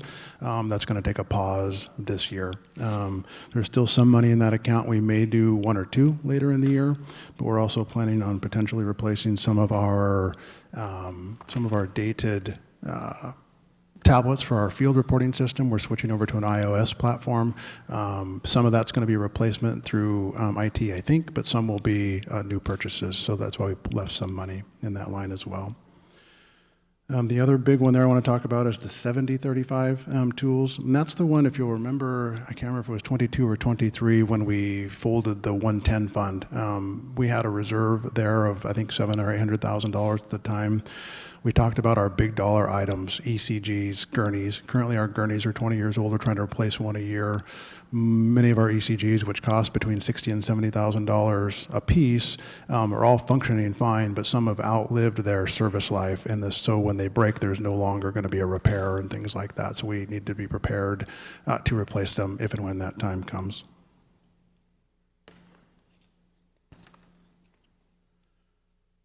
Professional services, again, spread out over multiple lines, but roughly status quo from last year. That's a tremendous amount. I printed off before the budget process all the things we've put into the 41 accounts. It's about 1 inch thick sitting on my desk. Happy to provide detail, but it's pretty much everything we do around the station: service contracts, software contracts, and many other things. Communications lines, again, there's part in suppression, part in EMS, but that's our dispatch fees, radio infrastructure, cell services, and all those sorts of technologies. That's tracking a little bit low this year. There's no significant changes, but it is 20,000 higher than what was requested for 2025, just due to expected costs. It would have been over. Again, similar to the police department, training is a significant concern. We've dropped it by about 50% throughout all the lines where that's covered. We talked about this a little bit back in May at the budget retreat, and really it's sustainable for a year. Now, that's a short-term issue. Unless we hit a bunch, if we have to hire entry-level employees when we hire this year, and then academy costs between $12,000 and $15,000 per, this won't cover that. We're going to be making every effort to hire laterals, but we'll have to cross those bridges when we get to them. But other than that, again, if we were to keep it at this level for multiple years, we really start to degrade some of those training abilities. We can survive short-term. The other thing, it's small, I just want to point out, down on the rentals lines, it was $5,000 this last year. That was for the Marine 29 moorage. That's now being covered in trade with the port. But beginning in July of this year, we're now paying $200 a month for the antique fire engine storage. So that's just why there's still some money left in that line. Just one thing I want to point out on the capital purchases overall, we have $800,000 slotted in 2026 for capital. That's the fireboat and the generator out at Station 3. I think an important point there is that of that $800,000, only $10,000 is general fund. The rest is some combination of impact fees or grants. So, that happy to answer any questions you might have.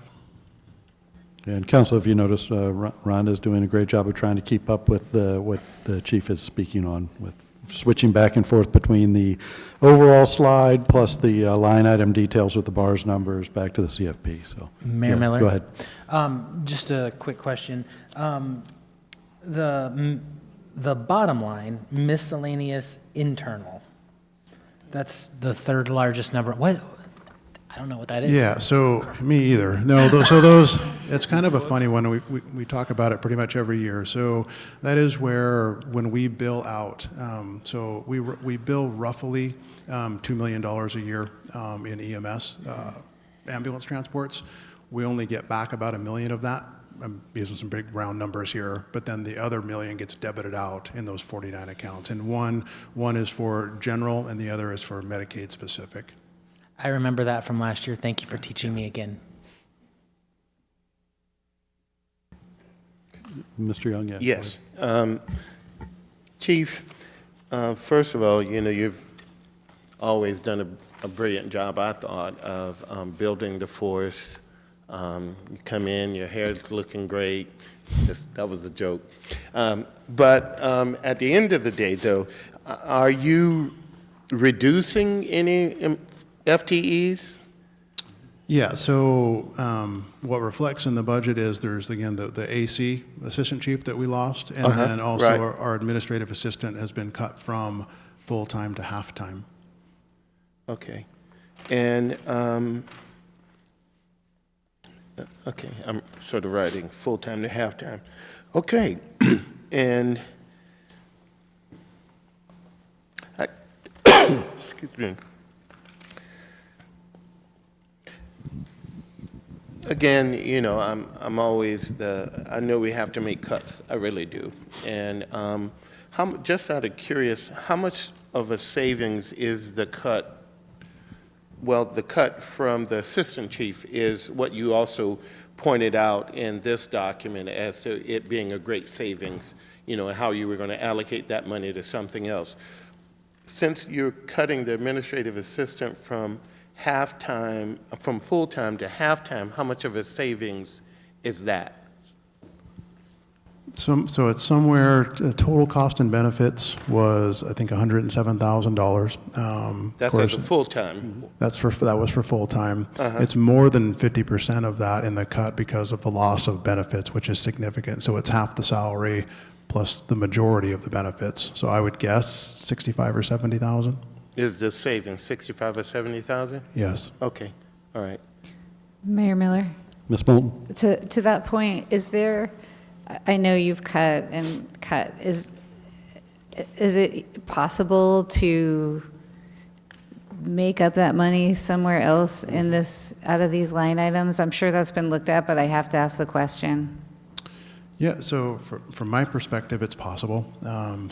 Just a little history there. In the beginning, it was slotted to be cut, a full FTE removed. There was a lot of, I should say, for me, deciding how to approach that. What I approached that with was an attempt to make some concessions, some tool lines, some overtime lines. And so by reducing some overtime initially, we were able to get that back to half-time FTE. After that, we still was working with the mayor to make some additional concessions. We kind of, there were some personnel concessions that I really don't want to get into details tonight, that were kind of late coming in this process. It is my hope that we continue some of those discussions and attempt to make some more movement in that. Yes. Ms. Cleveland McGrath, yeah, go ahead. Thank you. I guess to continue along those lines, while it's not the purview of council to do staffing choices, that's the mayor's responsibilities. I'm curious because we haven't had a conversation of, we've received the list of positions that have been cut or reduced, but I'm curious as to kind of the roles and responsibilities of that position. Have you thought about how you are going to, I'm curious to know what that position, the value of that position, how do you plan to modify that and kind of pick up the slack? I think that the discussion that I'm kind of curious about, and I assume other council members are too in the public, is what kind of effects does this have on the community, the service we're providing and things like that? So could you speak to that kind of angle? Yeah, so obviously we only have one admin staff that isn't operational. The rest of us are all subject to call-outs or whatever may be going on. So when she's not there, the office is closed. So the doors are locked, the phones aren't being answered. The answers will be less responsive to the public. We'll be slower to respond to public records requests, to fire permits and things like that. And other projects will be slowed down. The other realistic impact is that the AC and I are then the closest ones to the door. So we did talk about the battalion chief conversation a couple of weeks ago about deep work and being called out. So that's my other bigger concern, is that we're also going to have to stop what we're doing, because when people knock on the door, ring the doorbell, we can't just look at them out the window. So we'll have to stop and deal with that, which is not ideal. And again, why I'm hoping that to make some progress over the next few months to fix this. Yep.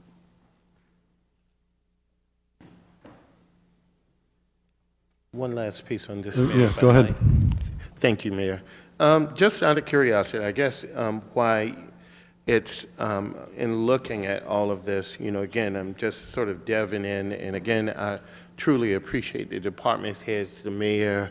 It is a difficult time.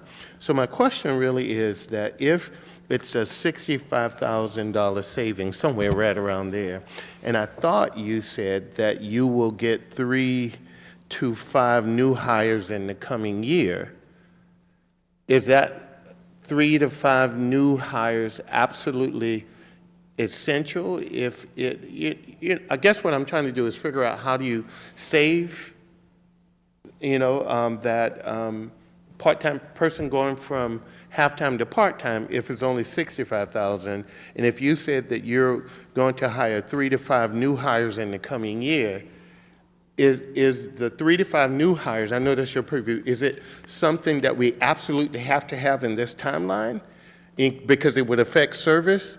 And if not, is it a way to sort of help, the stakeholders in this community to sort of remain? I know that's your choice, Chief. I'm not questioning it absolutely at all. I appreciate what you do. I'm just saying where I see 3 to 5 new hires, I thought that's what you said, in this coming year, it would, for me, given the phone calls I've gotten from everybody in the world across the stratas from every single department. And, so my concern is trying to make sure that our stakeholders, as much as we can, preserve them, if we can. And so my question really is more about the 3 to 5 new hires. If even you staggered would it allow for that next person to, keep the lights on at their house? Yeah, no, I understand. You your get what I'm question. trying to say? So- Because it's truly not a challenge to you, Chief, No, or the you're- mayor's budget. It's just a question as a council person in moving this forward. Yeah, no, that's a great question. So the 3 would be the safer positions, and the 4 or 5 would be, there's potential retirements and things like that. So would be 3 for sure, I think up to 5 realistically based on what I know. The problem, so there can be delays in some of those hires to build up, and that's not an issue. Those are some things we'll be talking about.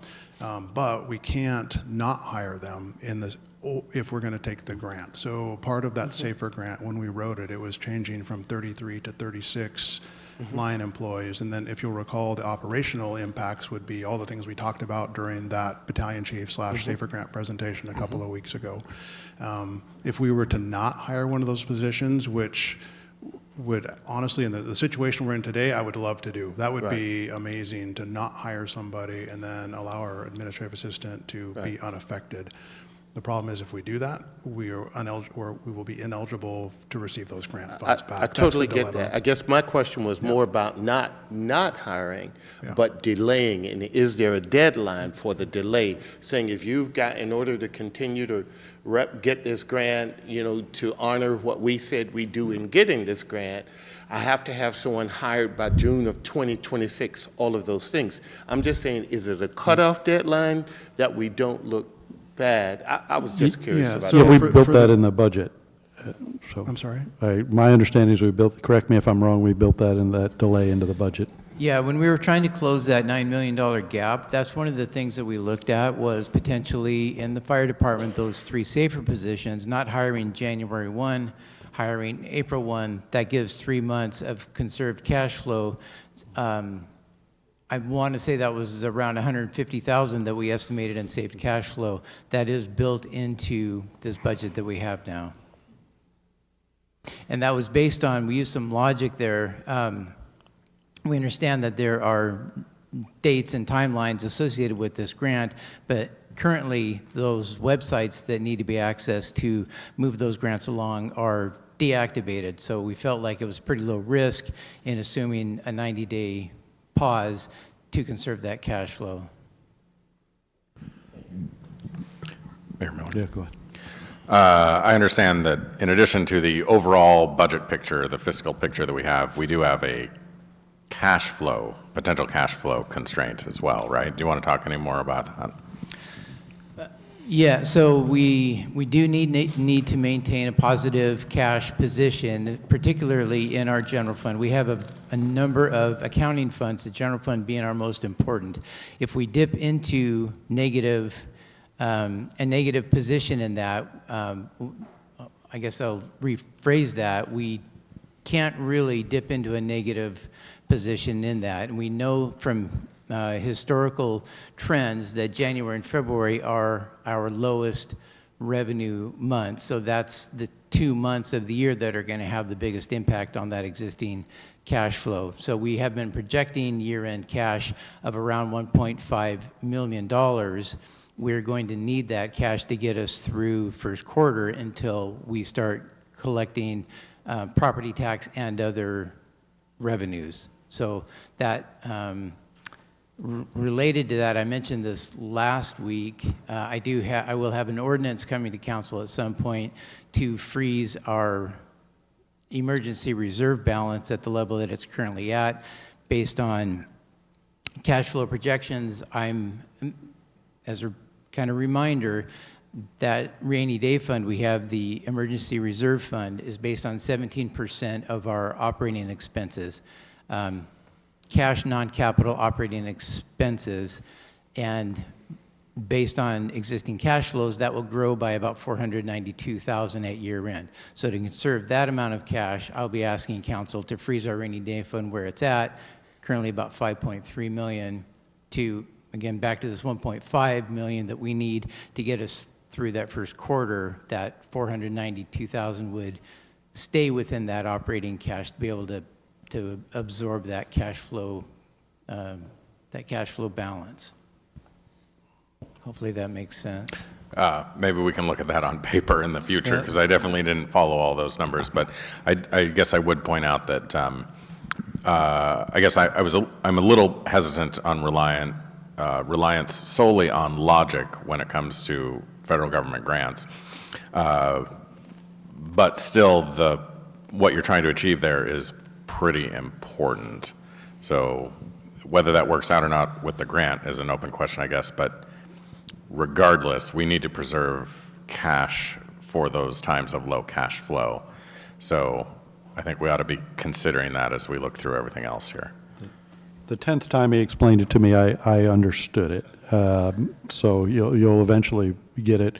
But there is a real window for the SAFER grant. Again, I think it's fair to say that it allows us that flexibility, which is why we built it into the budget to balance it without even more serious cuts. I guess my last thought on that, the general fund is in place for the general support of the city. We can't run out of cash in the general fund. We don't have anywhere else to turn to. I guess maybe Skagit County, but that's just not going to be, it can't be an option for us. We can't run out of cash in the general fund. That's why these discussions are really important. And the consideration of cash is paramount in these budget discussions.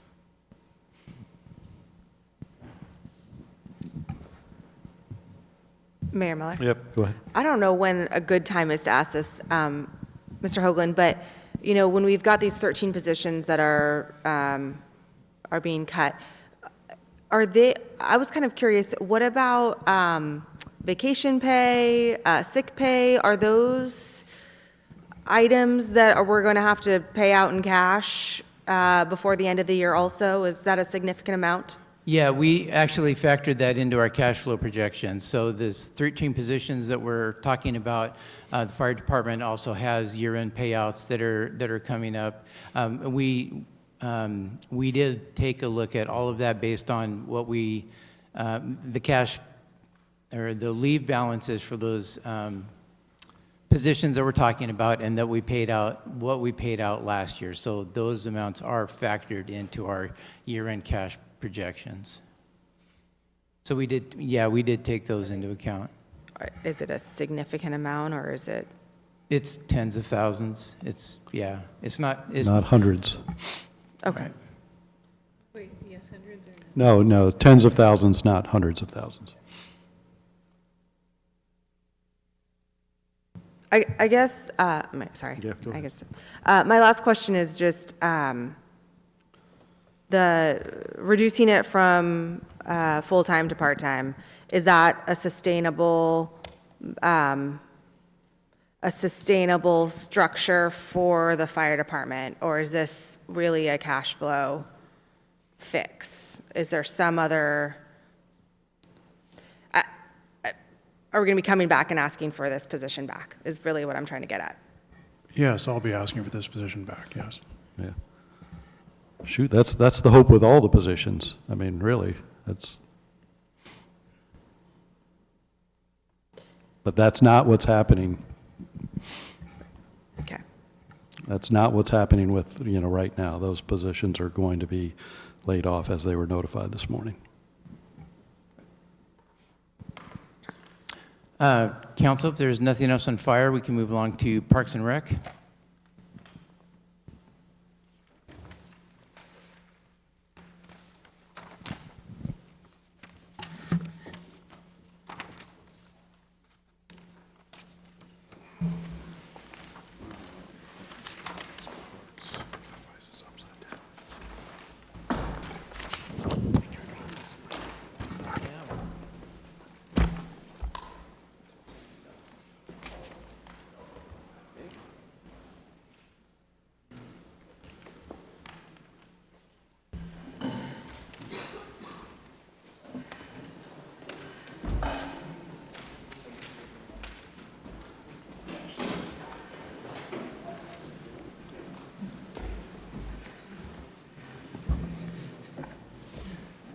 who's the short guy that was here?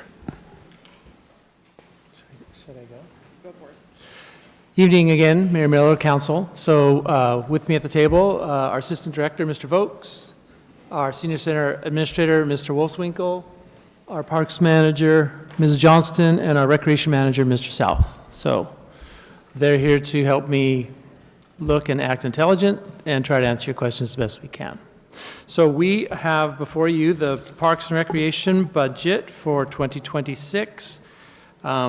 We are down about 5% from the prior year. Mr. Hoagland and Ms. Beck will correct me if I'm wrong, we've eliminated one position, our maintenance tech. That's not funded in the budget. That's our maintenance techs are the folks who go out and mow the lawns and do the various work in the parks that you see on a regular basis. Just to be clear, that was the frozen position. Correct. It was a frozen, it wasn't eliminated or laid off. It was a frozen position that we are now eliminating from the budget, per Mr. Walter's question of the last couple departments. And then you'll see that we have some wage increase and benefit increases per the CBA. And then our supplies have gone down. And about 21%. Those are the things that you see that we do, everything from the mitts that we buy, the fertilizer, to the field conditioners, the things that we use for our day-to-day operations, garbage bags, et cetera, et cetera. Those will go down 10%. Our inventory for resale, that's most likely things at the park that we use for firewood and things like that. Interfund, I think that's explanatory with the other cuts that were made in ER&R. Professional services, those are things that we use. So everything from cleaning of uniforms to assistance with Washington Park, it's assistance with our maintenance and monitoring of our machines there. And then communications, our cell phones and other things. And repairs and maintenance, I mean, that line item there is something that, we've shifted a lot of that cost into supplies and work with Mr. Ludeman and ER&R, our Public Works, to try to find creative ways to help us keep new tools and those kinds of things. Because you can imagine running a mower or a weed eater for 8 hours a day for 2-3 months, they break down pretty quickly.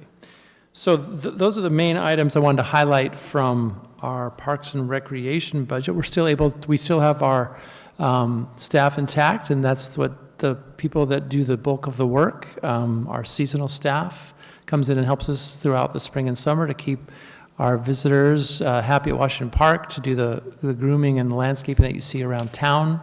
So we're grateful for that to remain in the budget, and they help us immensely. Our 6 maintenance workers help us, like I said, do the mowing and the bulk of the work that you see that keeps the parks active and vital and welcomes visitors as well as local residents. So any questions that you might have for me or our staff on Parks and Recreation? And that would include also Mr. Wolfswinkel's budget at the Senior Activity Center. Go ahead and hit them up if you're ready. Moving on to the cemetery. So the cemetery, you'll see a slight increase there. That's just because we moved a little bit around as far as salary. So they're not increasing positions at the cemetery. It's just moving some of the costs into that fund for folks that actually do the work. That we've had that limited in the general fund, but we've reallocated a small amount there. So that's why that factor is up on the total. And you'll see under salary and wages. So it's not adding new positions, it's just doing some slight shifting of cost. That would also explain the reason for the personnel benefits. But then the supplies there are down, as are the other items that you can see. Our utilities services there, that's largely water, irrigation, things of that nature at the park. It's a large area of green space. We think it's important to keep that lawn looking as best we can throughout the year, so we irrigate it accordingly.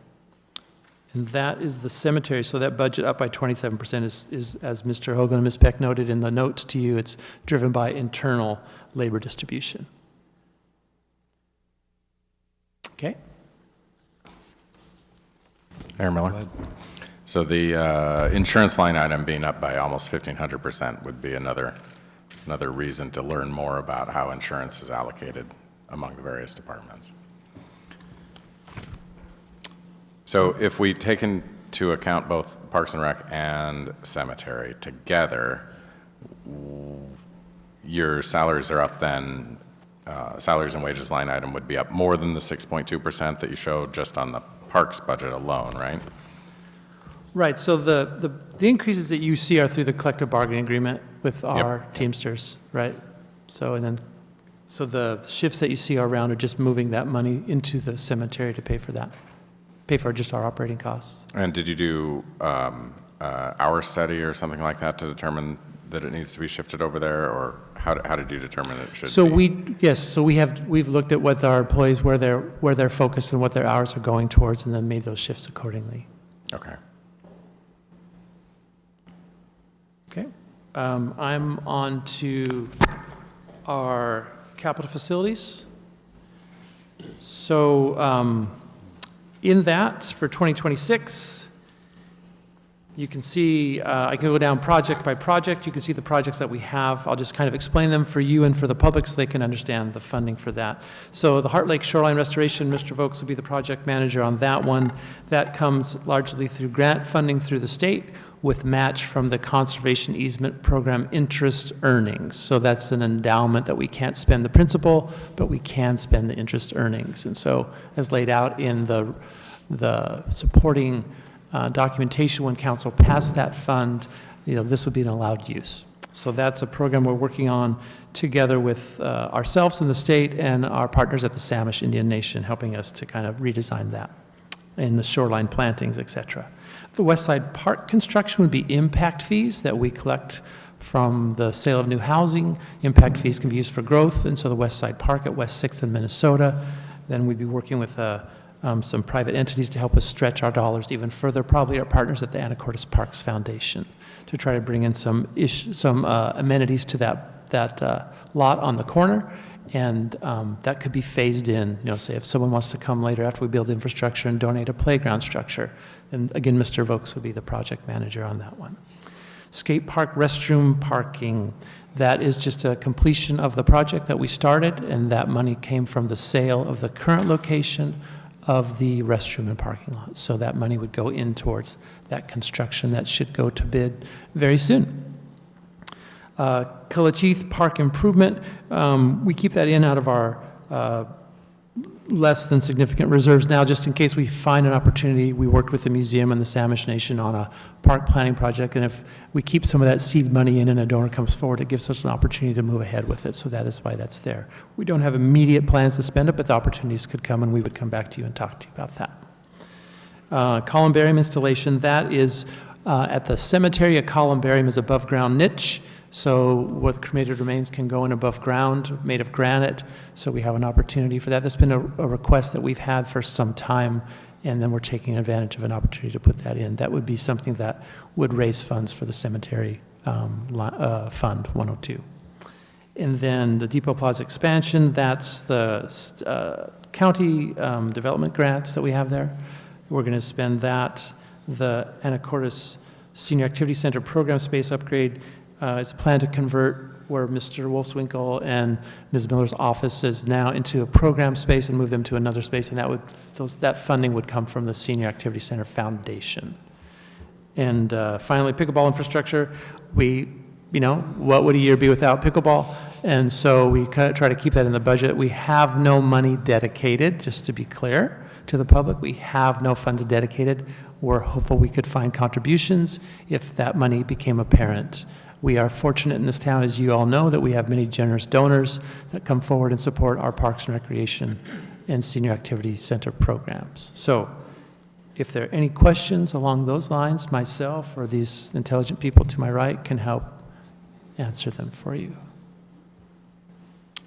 Yeah, go ahead, Mr. Walter. On the pickleball infrastructure, you say we don't have any money allocated, meaning if you looked at that project separately, would it all be contributions? Completely, 100% contributions. Okay. And then the money from the ACFL endowment, how much money are we proposing to spend from that for the Heart Lake? So we would propose to spend roughly $470,000, could be less, because we would also seek private donations. So the funding for that would be the state grant, the Conservation Easement Program interest earnings.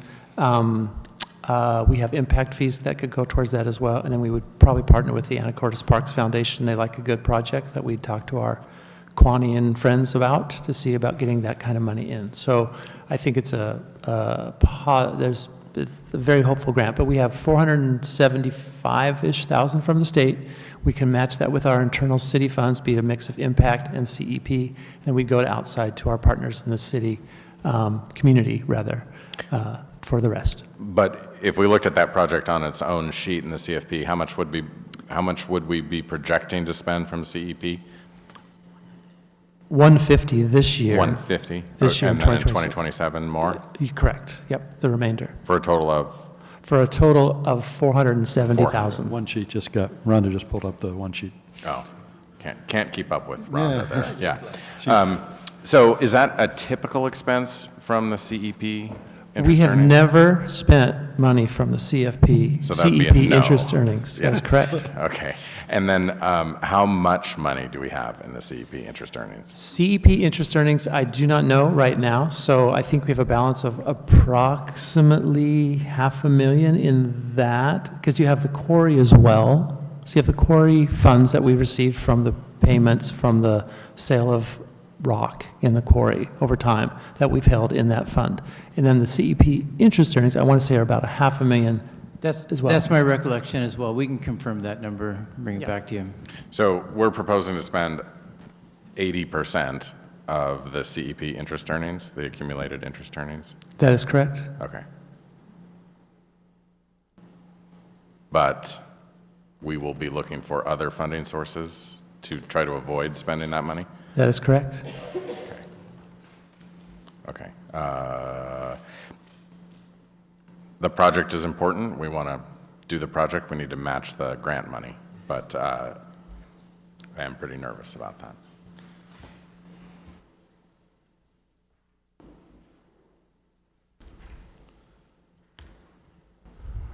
All right, anything else for parks? Okay, thank you. Thank you all. All right.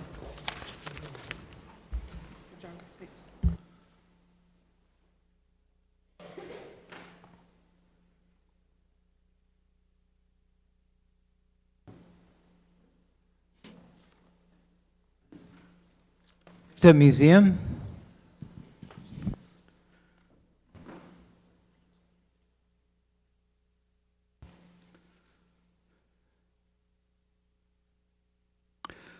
All right, yeah. Oh, there we go. Yeah.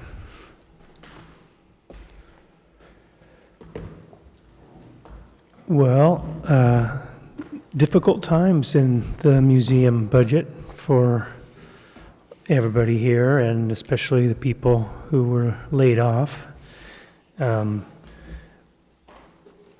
We are significantly down, as it says in our description, approximately 31%.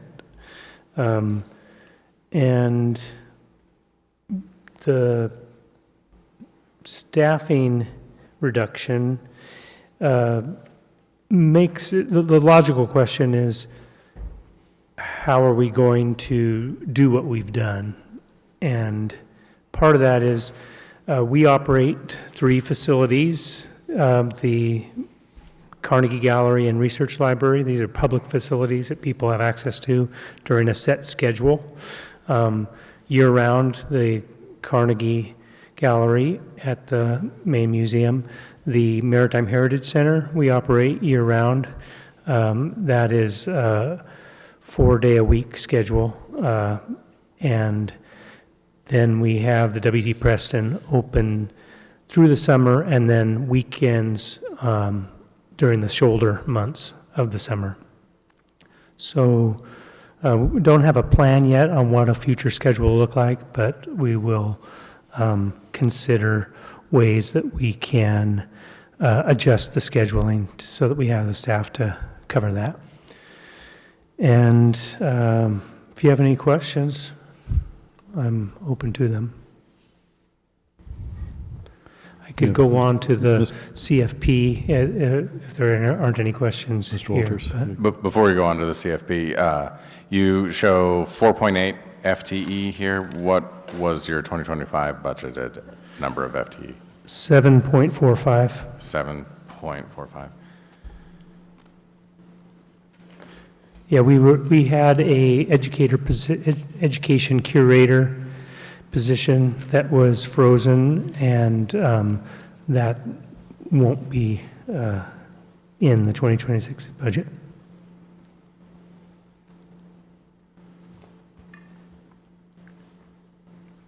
All right, you can, CFP? CFP, there's been some delays in the project. We are in the comprehensive plan update, the parcel that the museum is on is being changed to public use, and that will allow us to pursue the permitting that will allow us to build the storage and workshop building. What's in the 2026 budget is the amount that the Museum Foundation has offered, $150,000 plus $50,000 in the donation line from the museum, and so, but the $90,000 in the REIT funding that had been part of the budget is no longer part.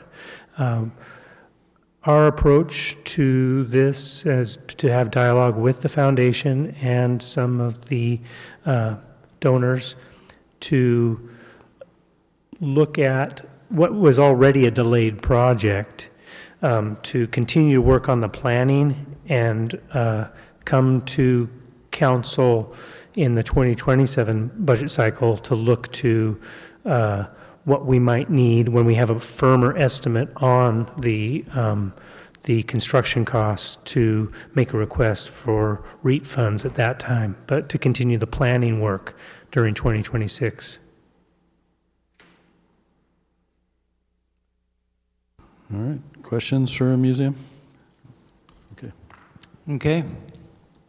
Let's move on Mayor to Miller. HR. Before we move on, I just want to talk about the following for the benefit of the entire council, because I think several of us have had some of these conversations but haven't looped everybody in. So the question of the antique fire truck. Just to summarize here real quick, I think that the museum considers it not a museum piece. Nod or interrupt me.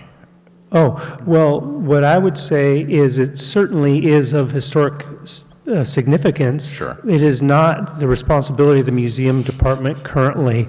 We've been assigned to be thinking about it along with the fire department and the volunteer fire truck group.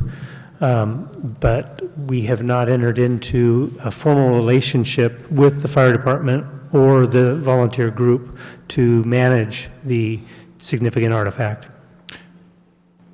Yes, good. Okay, so I just think about the fact that in the fire department's budget, there's a CFP item for a building for the antique fire truck, and I know we've been searching for a building for the antique fire truck, but especially now, and this is really not a new development, and in my thinking, it's hard to imagine adding another building or even renovating an existing building for the antique fire truck. This isn't necessarily something that you need to respond to, but I guess for the benefit of the rest of council, I know that it's been a long search to try to find a place for the antique fire truck. It seems to me unfathomable to think that we should be investing in yet another building to find a place for it. And so I think we ought to consider that later on in this process as to whether or not we should be pursuing that CFP project. And maybe there is an alternative where we have the museum manage it. I mean, I'm looking for input, not necessarily right now, but maybe later, but maybe now if you want. We have too many buildings to staff and too many buildings to monitor, and I don't want to add more like that. I'll say I respect all the effort that's gone into the fire truck and would be willing to be assigned to continuing the discussions that we've already been having with fire department and the volunteers. So that's where we are. I'm Yeah, go sorry. ahead. I'm confused now.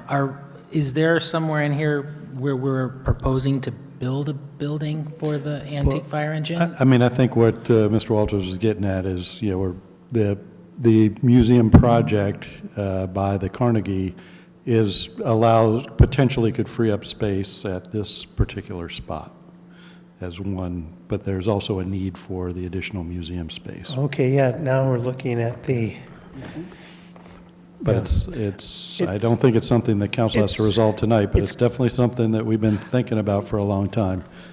Okay. Yeah, connected. Certainly, I think I heard loud and clear from council, and maybe I was on council at the time, that the Station 1 is not the right spot for it. Yeah. I think that's very, very clear. But again, historic artifact, I think it's a valuable historic artifact. Anacortes should, keep it. We've had it for 100 years, over 100 years. Yeah. I mean, it's amazing, Yeah. but, And I want to clarify, no question there, I think we should have a place for the fire truck. My concern, similar to another artifact that we had that we discussed at length in the past, is adding more buildings and more responsibilities versus somehow consolidating some of these responsibilities. Mayor Miller. yeah, go ahead. Thanks.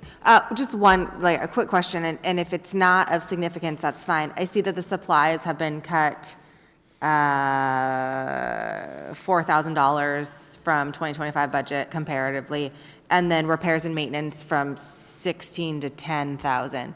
Are there any, I mean, I know the Carnegie building is old and we've had some issues.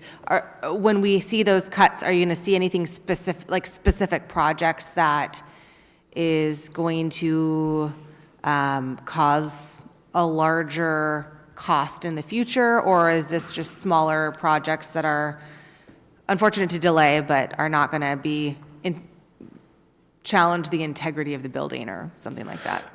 I don't think it was re-roofed recently, and it's attended to on the exterior and interior by the facilities department, and so I don't have any concerns for problems with deferred maintenance on the Carnegie. And, as far as the Preston, that's another issue, and that's just a matter of length of time. Okay. Thank you. Thank you. All right. Thanks, Brett.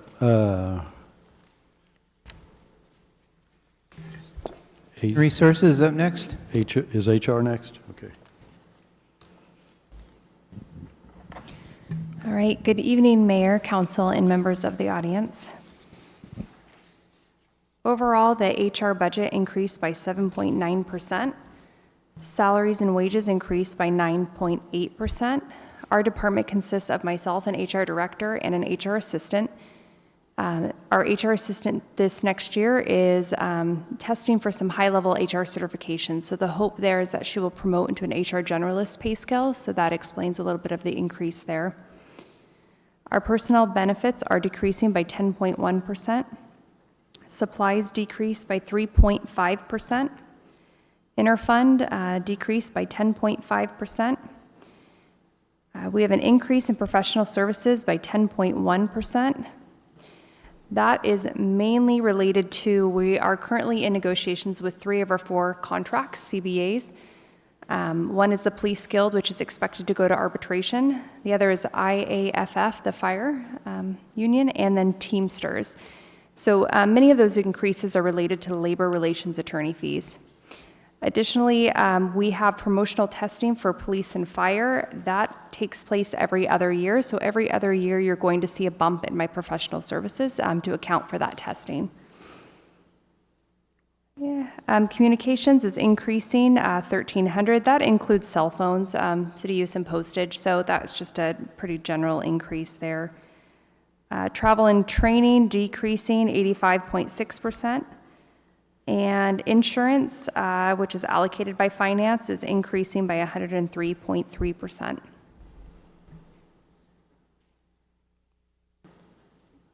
again, probably the same question about insurance, which I know finance team will work that up. Any other questions? All right, next up, Steve. Yes, thank you. Next up's library. Good evening, council, mayor. So the slide represents there, the library budget is significantly reduced, 28.2%. Nearly all of those reductions come from the salary and wages and benefits line. The loss of 3.25 FTE. I know we're here to talk about numbers, but that represents 5 incredible people who have lost their jobs, just to be clear about that. Going down the line, not much else has changed. The supplies line is the same, 21,000. The inventory resale line is our books budget, which stayed flat. We do have an increase, a continued increase in our ebook consortium costs, so we'll eat that cost in other areas. Our interfund line is down, and professional services, that's a combination of the $20,000 in custodial and then $30,000 for all our software, ILS, and all the things that make the computers run. Next down the line there, communication, so phones, and actually just to note here, this is where we take our passport fees out of, so we have to pay for postage that amounts to about $2,500 a year to mail the passports that we service, so that comes out of that line as well. Travel and training's been halved, and our insurance is down 80%. That's good, right? No claims to the library. So utilities have gone up, unfortunately, 13%. It keeps going up every year. I don't know how to control that expense. If you guys have ideas, please share. And last is repairs and maintenance. I think this is really where bug spray comes out of. And that's it. And just to note, again, I totally understand we're here to talk about numbers, and it makes sense that the reserves are going into the general fund. But I just want to do a shout out for the library being fiscally responsible for all these years to give that $250 back to the general fund. And I understand why it's happening, and just want to make note of it. Any questions for library? Mayor Miller? Ms. Moulton and then Mr. Walters. Thank you. So obviously the library has taken a major hit here, and I'm wondering if you even know yet what programs, what is going to be cut from library services with 5 fewer employees, if you have any idea. I don't. I mean, there'll be an impact on services, but it's too early for me to really communicate that yet. Right. Okay. Thank you.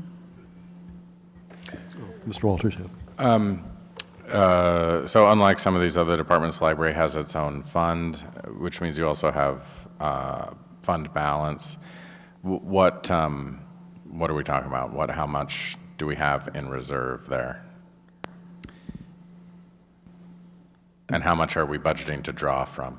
Yeah, so I believe we're projecting to end the year in the library fund with about $300,000. We did our projections into next year based on historical norms again, and that's the amount that we would need to keep the fund from going into a negative position. The budget sorry, I'm just going to slow you down a little bit to make sure we take it all in. So do you need to keep $300K in the fund at all time? That's correct. Yeah. Yeah. Okay, to cover the required expenses. Yes, exactly. And I believe the budget that we have now is, I believe it's a small amount of fund balance that we're using as resources for the library fund. I don't remember now off the top of my head, but our budgeting was pretty close based on that reallocation of property tax back into the general fund. Yeah, we call it a reallocation to the general fund, but it really is, it's general revenue that's not going to the library fund. I mean, that's more accurate way of putting Yes. it. It is. Right. It's just historically, you've had a fixed transfer or a fixed direct deposit of property tax in the library fund. That's correct. So when we initially set the budget up, that allocation happens when the property tax transmittal comes from the county. It hits our cash receipting system, and then that allocation is made based on our budget. That split is automatically allocated into those different funds. So we just adjusted, and the initial draft was set at what the allocation was last year. We just adjusted that based on those cash flow projections and, reallocated that 250,000 back into the general fund based on the initial allocation that was carried forward from last year. Okay. Have you sent us the revenue budget? So. Is it in the packet? We did share the line item draft at the first meeting that we had, but we have not shared we're still in the process of finalizing that, but we did share the first draft. Yeah, so we went through the original, revenue projections at the revenue hearing.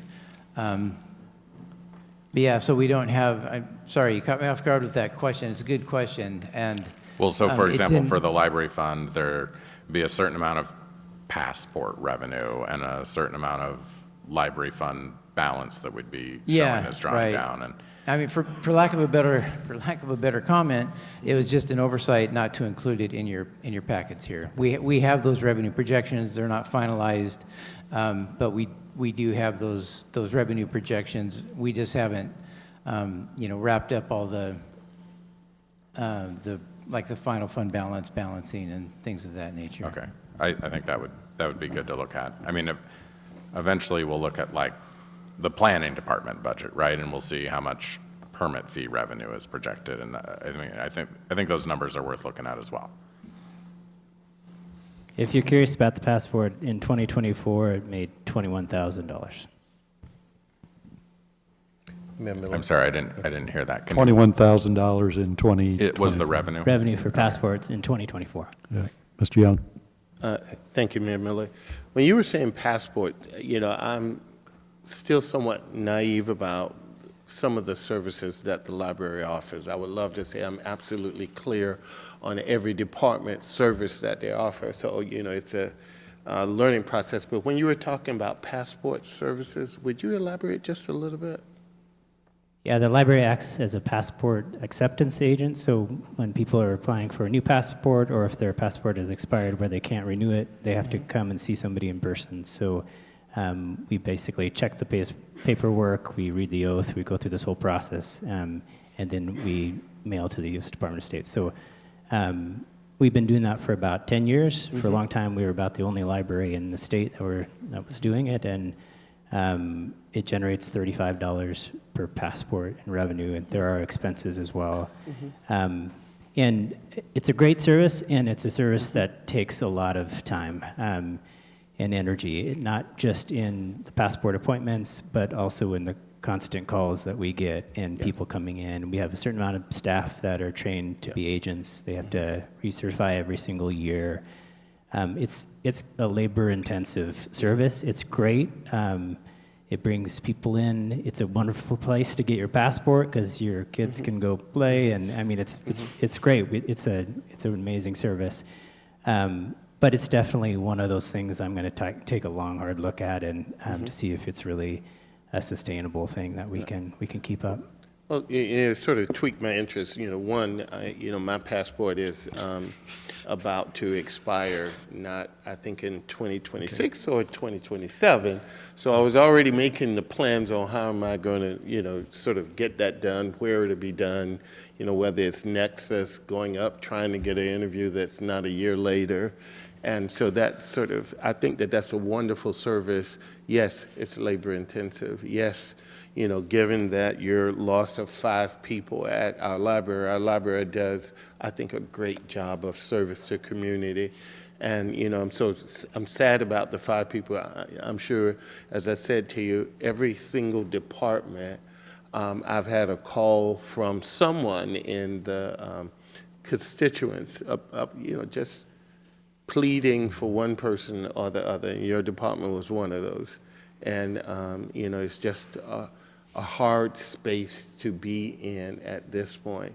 And so I'm hoping, well, you know, hope burns eternal, I think someone said to me, but yeah, okay.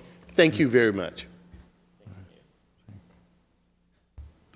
Did you have something, Ms. Clune? Mayor Miller. Thank you. I actually took my kids and they got their passports there last year. And as much as I think I should be able to read directions, I still needed help. So they were very patient with me when I had to run home and get other items.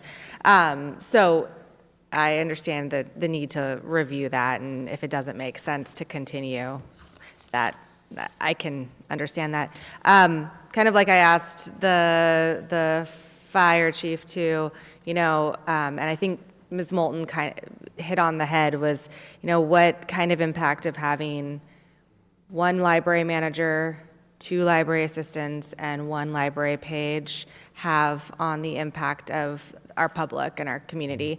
I know that my kids love going to the library. They beg to go to the library.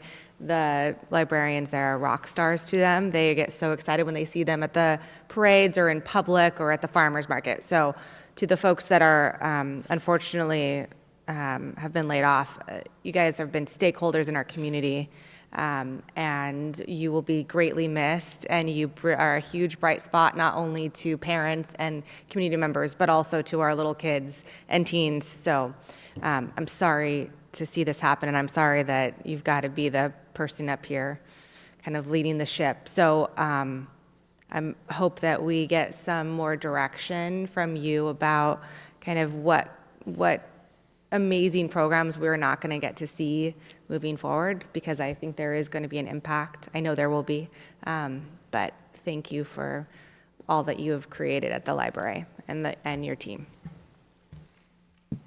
Yeah, thanks for your comment, and we certainly will be getting back to you about cuts. It's a little too early in the process to start communicating that.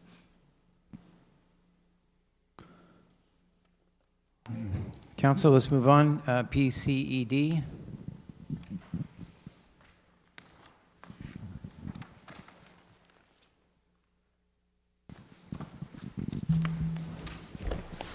Good evening, Council, Mayor, thank you.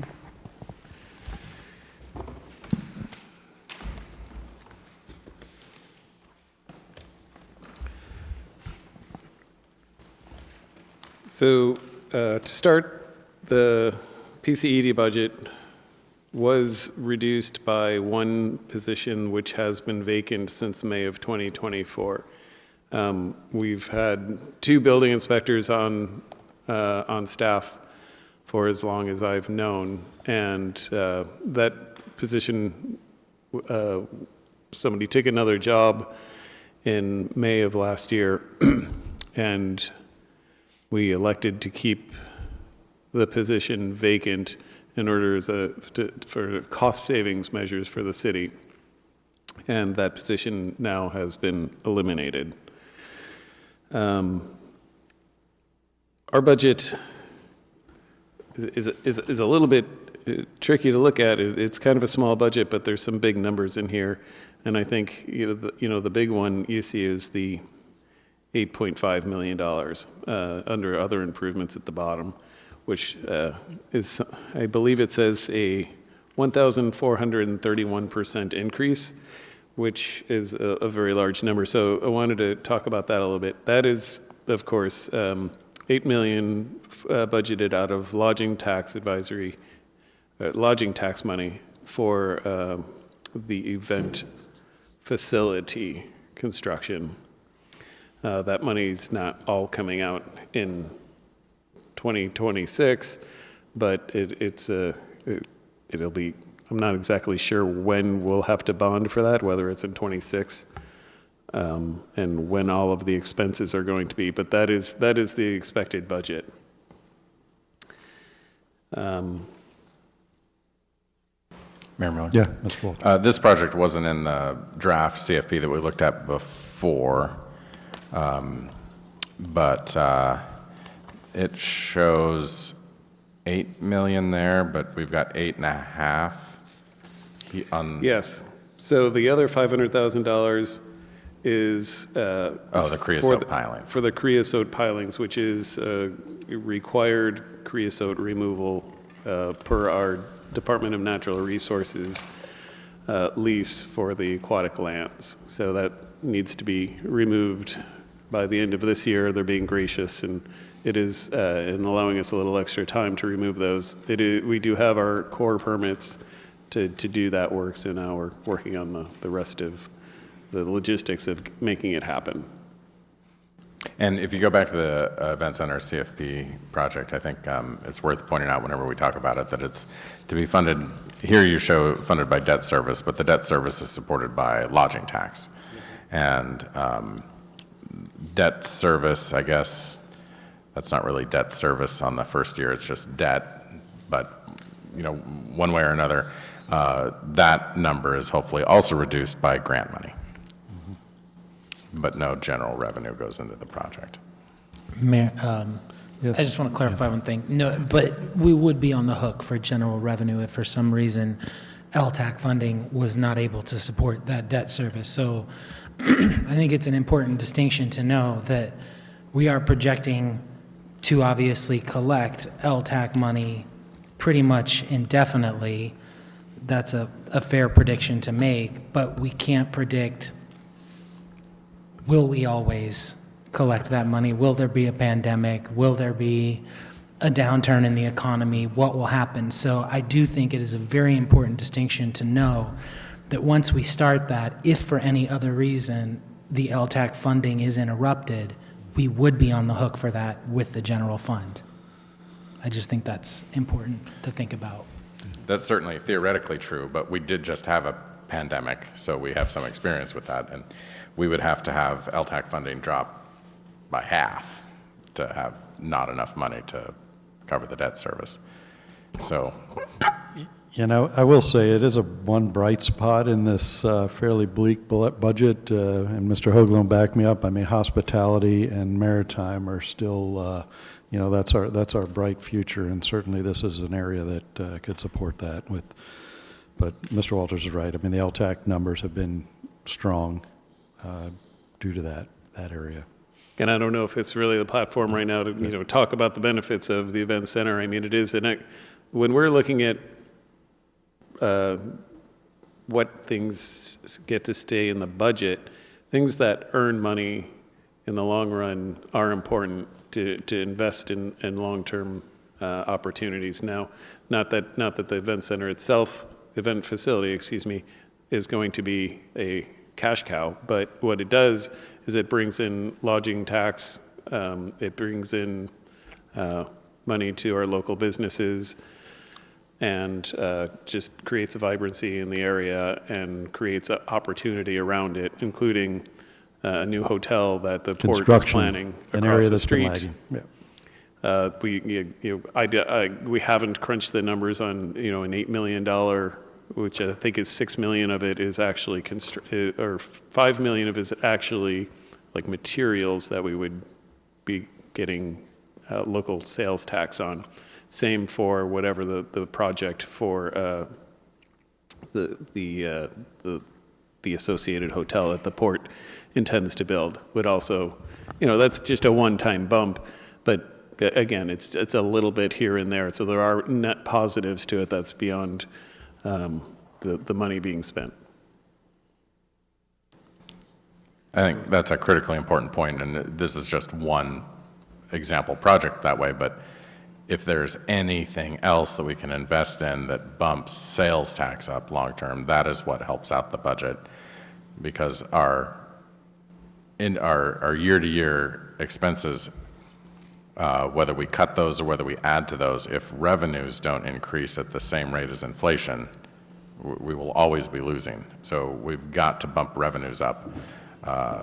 beyond the rate of inflation and beyond the rate of inflation less the amount that we are losing to inflation in property tax. So it's got to be a significant amount more year after year after year in sales tax, which means we need more economic activity.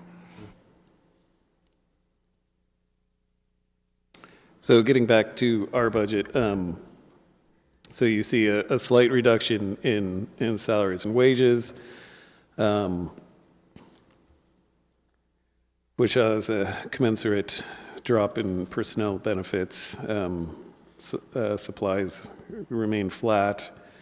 The professional services line, again, is tricky because it says $972,000. That does not mean that we're paying consultants $972,000 for work. The LTAC spend is out of that. That's $586,000 from LTAC that is spent annually, is also included in that number. In previous years, we've had grants from the Department of Commerce and from the Department of Ecology for either updates to our comprehensive plan and development regulations and our climate element, as well as some smaller grants for our shoreline master program update and some other shoreline associated work from the Department of Ecology, and then another grant for our development services department updates, and that was the digital to paper grant that we got. So those are all dried up at the end of 2025, so we won't be receiving any more income on those, but we also won't be doing any more spending in 2026 on those things.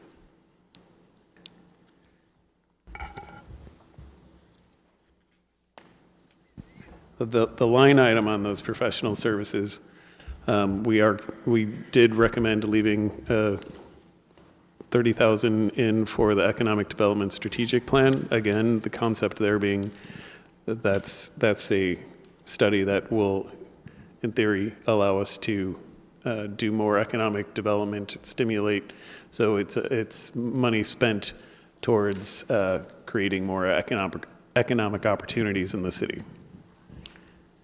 And then the other larger lines in there are for the Downtown Anacortes Association and the Community Action of Anacortes office.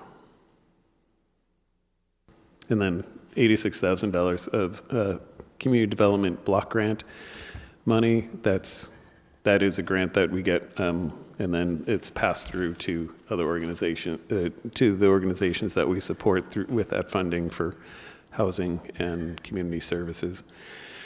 Finally, the other big one on there is you see $45,000 for environmental services, a third-party review. That's a pass-through, so that one actually it's kind of a non-number. That's if somebody submits with their permit application, they need to submit a critical areas report.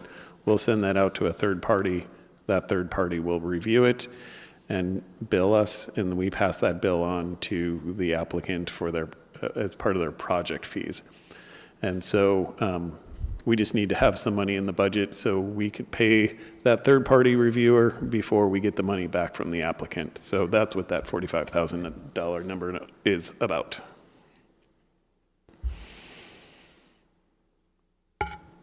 Yeah, go ahead. Mayor Miller? Yeah. Go ahead, Ms. Thank you. So question, when we talk about the social worker program that we've committed $60,000 in the past, we're dropping it, I think proposed to reducing it to $30,000. Which one is that? The AFC social worker that we support. In the police budget. In the police budget. Yeah, okay. Right. Not in Which our is budget. not Okay. yours, but I think that the AFC social worker and the community action support kind of goes hand in hand. So I'm assuming that the 2025 actual year-to-date is $63,000. They're budgeted for $84,000. I'm assuming that's just the last quarter hasn't been paid out to them, or have they not used the full amount? And then how did we determine allocating $65,000 to the community action for this next year? I think 65,000 was based on the original ask from 2024 or 2023, 2024, rather than add to that. But maybe you can back me up if that was right. Yeah, that's my recollection as well. That was the original budget that we had, and that's carried forward. I'm sorry, I didn't hear that, but what Rhonda pointed out to me is it's actually 60,000 for community action, and that's based on what their original ask was and what we funded them for the first 2 years. And then it's a total number of 65,000. The other is the 5,000 for the Salvation Army cold weather shelter voucher program. And so that's $5,000 a year, and I think we discussed that at a previous meeting.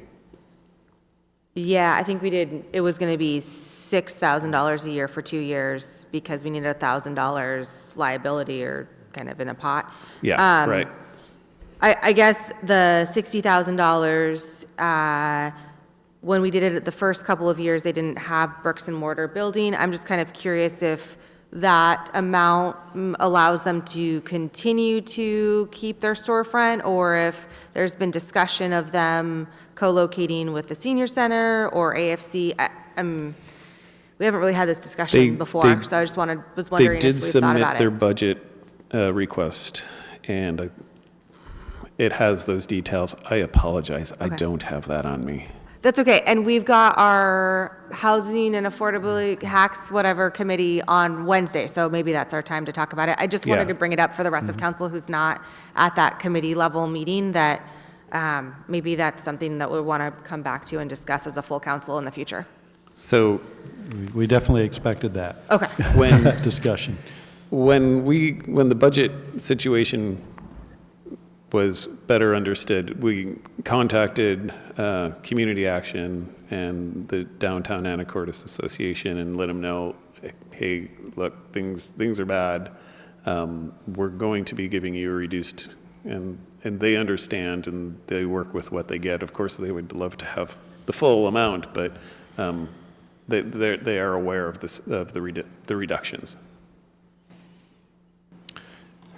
I just wanted to say the Salvation Army cold weather shelter dollars at $5,000 or whatever, $6,000 a year is quite an inexpensive ask. And it is ostensibly paid for by the $20,000 in CDBG money that we will be obtaining, because we are now billing CDBG for administration that we weren't historically, because we were covering that cost, but we were covering it with general fund. So now we'll cover that cost with CDBG, freeing up a similar amount of general fund dollars. So it works out pretty nicely for us, and it allows us to pay for the cold weather shelter, which is not an eligible expense under CDBG. So, and yet one that everybody seems to agree is really critically important.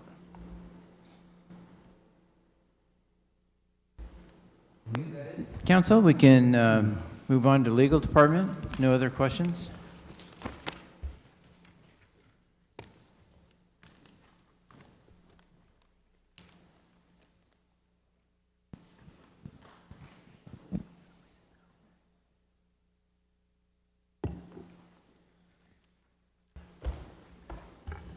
Good evening, Council. Am I eating the microphone enough here? Yes, okay. The legal department's budget is fairly straightforward. It's really about staff for the most part, but I wanted to point out a couple of things. So for the past 2 budget years, so for 2024 and for 2025, we provided for the prosecutor as an in-house position.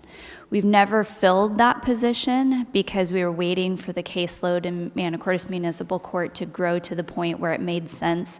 The delta between the contracted position and a full in-house position we figured was somewhere around $40,000. So we held off filling that position It is now out of the 2026 budget as an in-house position. And so what you notice that in two places in the budget. First of all, you notice that salary and wages goes down by 21%. That's because that's been taken out of there, as well as personnel benefits. But then you notice that professional services goes up by 87%. That's because that amount is reflected in that line item. I also wanted to point out that professional services for the legal department includes codification services. So every time council adopts an ordinance that amends the Anacortes Municipal Code, we have to pay Code Publishing for their work to get that updated in the online version of the code. Professional services also includes our contract amount then for the city prosecutor, and it includes outside counsel expenses for non-utility related legal matters. So what we've done in this year's budget is we've really stripped down that professional services line item to essentially what we need to cover the prosecution services. So we've taken out any outside counsel allowance for 2026, and we're just gonna have to manage that as we move forward. But that was the kind of the concession that we made to, to help achieve a balanced budget. I will also note that travel and training, we have a number. I have a number of required certification. I have to do a certain amount of training to maintain my bar license. That's where that's reflected, and we did cut down that amount as well as training for other staff members. So I'm happy to answer any questions that you have. Mr. Walters. Let's go back to professional services. You show 570K, and looking at the other sheets, well,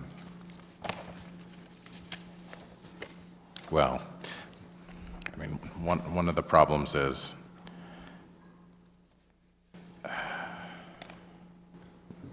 no, you don't show five. I'm on the wrong sheet there. Okay. I was going to say, we'll take it. Yeah, hold on a minute. Somebody was advancing my slides.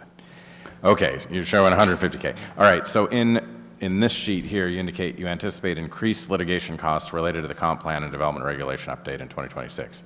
But were you just explaining that you didn't budget for those anticipated increased costs? So that comment was in the proposed request for council. And correct, we've not. But your anticipation of increased costs hasn't assumedly changed. The threat Correct. has not gone away. Do you have any quantification of that? In terms of what we think the anticipated litigation costs will be? Yeah. I don't, because that's sort of not in our control. I mean, I can sort of estimate based on what a growth management hearings board appeal might be, but it's possible that could get appealed to the growth management hearings board, then the Court of Appeals, and those litigation costs are hard to predict because it sort of depends on the scope. But I can tell you that, when we've had kind of one round of litigation, I always kind of think of $10,000 as a middle of the road estimate for defending against a lawsuit. All I know usually is that won't be the number. It'll be less or it'll be more than that. But the city's not pursuing much litigation, so it's always things that that we get served with and we have to respond to. So. Does that answer your question? No, but I guess I'm trying to quantify that because I think we have a reasonable expectation that someone will appeal to the growth board our adoption of the comp plan and the development regulations, and we will incur those costs. So arguably we should be budgeting for them. Because the money's got to come from somewhere. We got to defend it. It can't just be you and me going to the growth board. So, right. I have represented the city on appeals to the Growth Management Hearings Board, so that's sort of plan A at this point. And that's what we are planning? Well, at this point it is. I think that's what we're going to have to do. And at some point there's a tipping point where I can't, we're spread too thin to be able to do that, and we'll just have to evaluate that when and if we do get appeals and we look at the scope. Okay. I'm also concerned about the, about the budget. I think we all are. I think it's definitely suboptimal, and we're going to have to really keep a close eye on it as we move forward. I mean, our strategy, our plan is to underspend on everything that we can, including supplies and training and travel, and just manage that throughout the year as best as we can. Okay. Mayor Miller? Mr. Young? Quite honestly, I know this is tough talk right about now. Everybody's a bit antsy about how and what we believe we have to do in the right way in order to get it done. But, again, I think it's also important that we commend the teams for reaching deep. And quite honestly, I'm very thankful for the staff and the team that we have, because I honestly believe you're giving your best with what we have, trying to do the most with the little bit. It just is what it is, But I do think that and I'm going to word this very carefully, I'll try. We hear of how important legal is in keeping us out of trouble and preventing trouble from escalating. It's a big deal. And, a minimal department, with all the other accessories we have to add in, meaning other agencies that come in, it's a big deal. And as we move forward into other areas, access other pieces of this pie that have to come through your department,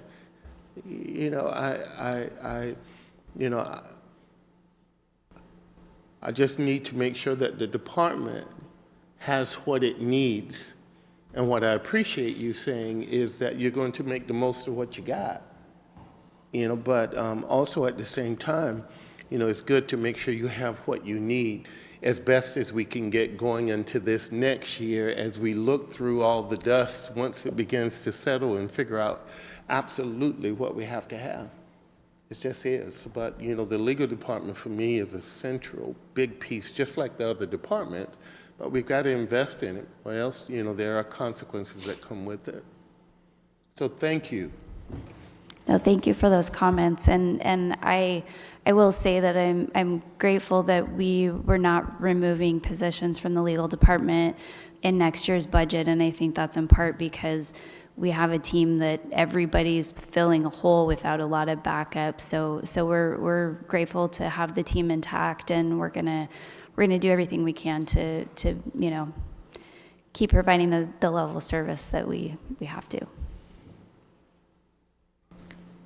One additional thought: if there is an appeal of a comp plan element related to one of the utilities, maybe that's a utility expense. Agreed. Thank you. Right, Council, we can move on to admin services. Start with IT, Information Systems and Technology.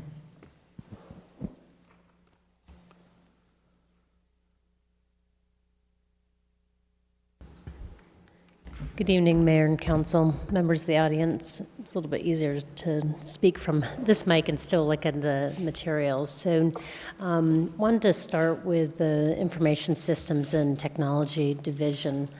And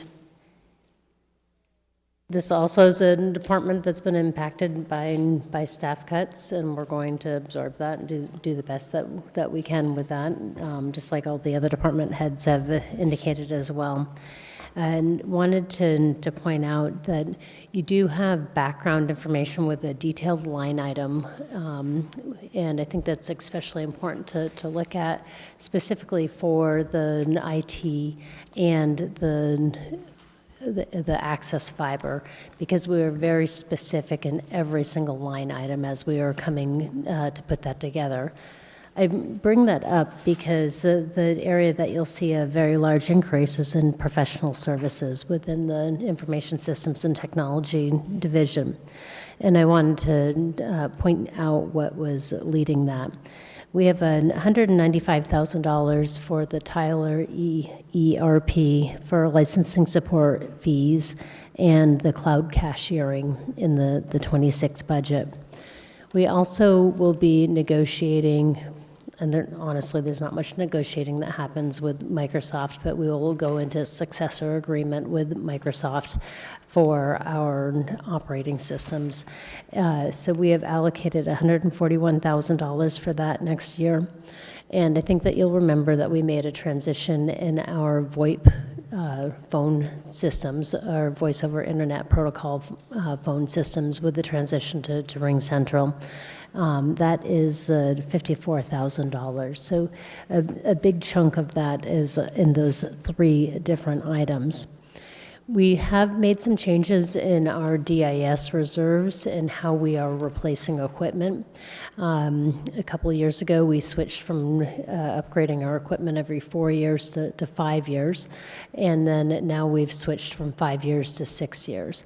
By making those adjustments and extending the length of our systems, that is a cost savings of $136,000 this year that we have included. I'd be happy to answer any questions that you have.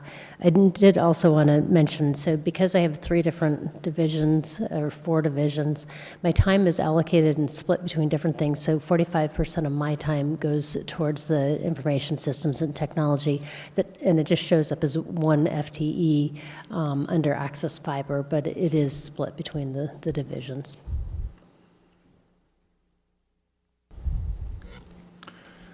We're just seeing this, so there's a lot of information here, which kudos for providing.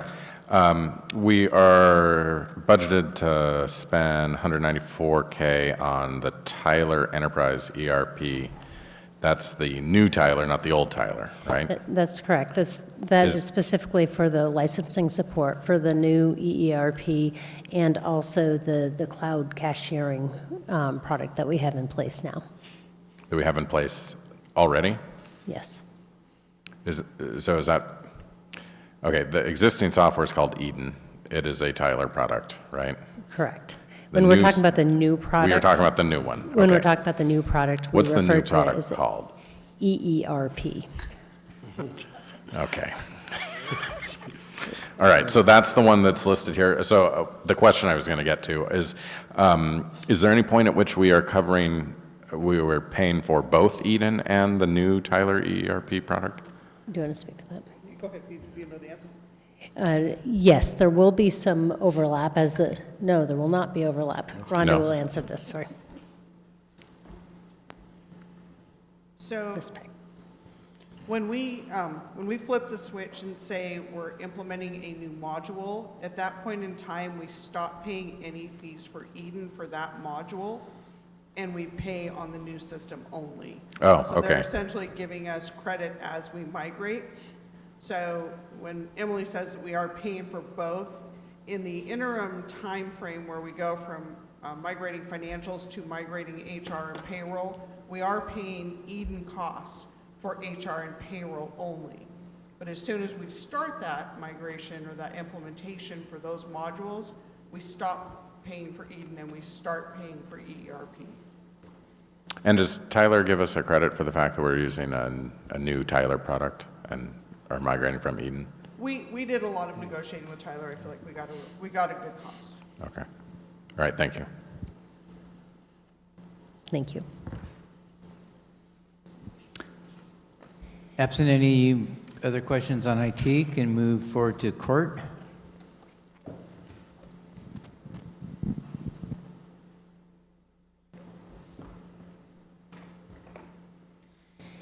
So this first page, I'm not going to spend a lot of time talking about the 001-130, which is municipal court, and our adult indigent defense, wraps up into one bars number. But I think that it's more important for us to look at it at the individual level. So we'll switch to the next slide, please. Oh. Sorry. Okay. Sorry, I didn't realize that. So with the municipal court, our budget is down 2.9% from the prior year. One of the things that we're continuing to look at is the impact of the transition to a new statewide court caseload management system. In 2025, we transitioned to the use of Laserfish, and we're trying to see how the implementation with that is going really well. But the implementation, how it will work with the new court management system that's coming from the state. So we are just continuing to look at that and monitor that. In 2025, we also completed a new recording software system, and that is also working very well. So a lot of the things that we have included in the budget for court are very much maintenance of the services that we have, the professional services. When you look at the public defense in 2025, we made many significant changes in how we're providing those services. That is a reduction of having in-house staff and moving and transitioning to contracted services for that. So in the budget for the public defense, there's a significant reduction in the amount for the salary and wages line, but you will see that is balanced out by an increase in the professional services.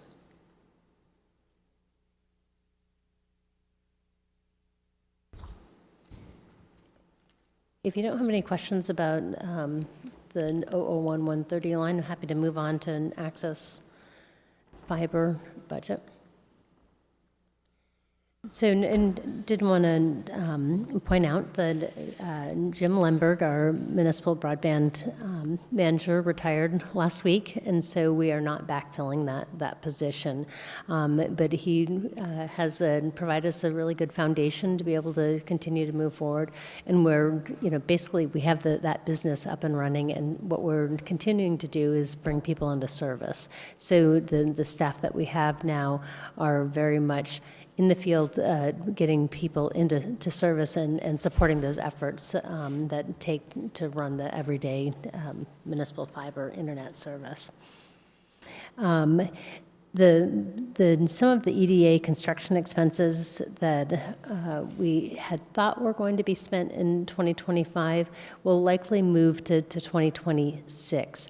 But those are things that we will account for through the use of the fiber bond that was finalized last December.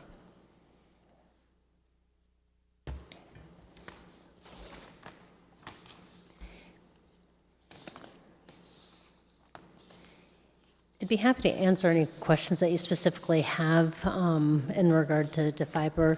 Like IT, we're provided very detailed documentation at the line item level about every single expense and how we are spending that and how that rolls up into the budget.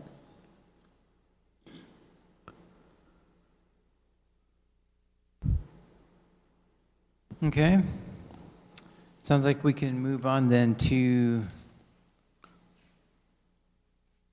final chapter here of our governmental budget, finance department. Starting with salaries and wages, I'll point out that we lost an accounting tech today. That's why we see a drop there in our allocated budget for 2026. Dropping down to supplies, I just wanted to point out that 12,000, that does include general supplies for City Hall as well, the copy room downstairs. Professional services at 335,000, so that's going to include some of the one-time fees related to the ERP implementation. Then down at the very bottom, the miscellaneous internal, that's 700,000. That's an interfund transfer. We don't have a non-departmental fund in the general fund, so interfund transfers that happen out of the general fund run through the finance department. That's the 700,000 that will go to the parks construction fund for that skate park parking lot. There's no questions about finance. We can move on to the executive budget. This is pretty consistent from year to year.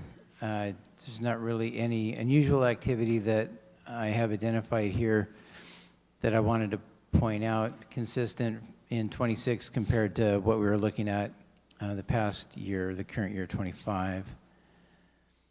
The next department is the legislative department. Again, pretty consistent from year to year. The one thing I would point out is professional services. We dropped that down to 65,000 for the 2026 estimate. Our even year cost. So what drives that professional services is the voter registration costs. We get charged from the county our share of the costs of elections that happen from year to year. Those even years tend to be a little bit lower, and based on the elections we were seeing coming up, we felt that that was the right number for 2026. So other than that, it's pretty consistent from year to year. Question for you. go ahead. Just as I'm looking at this, obviously the seven of us are the FTEs here. But I'm looking at salaries and wages. Are we the only ones, the seven of us, that are included in that salaries and wages?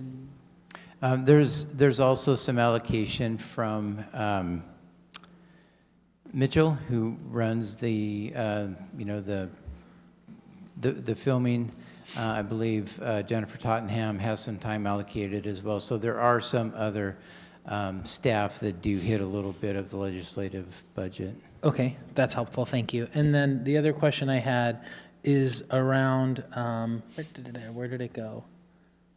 Personnel benefits, is that also allocated to other FTE members? Because I don't think we, I'm just curious because it's a. Yeah, so that percentage allocation would follow the payroll as well, but, Okay. and then some of those, there are what we refer to as personnel benefits, just the payroll costs that go along with the council stipend. So there are some costs associated with that that get included here as well. Okay, thank you. That's all I have. So in Council? legislative, we've got A-Town is our town, and that's allocated 5K, is that right?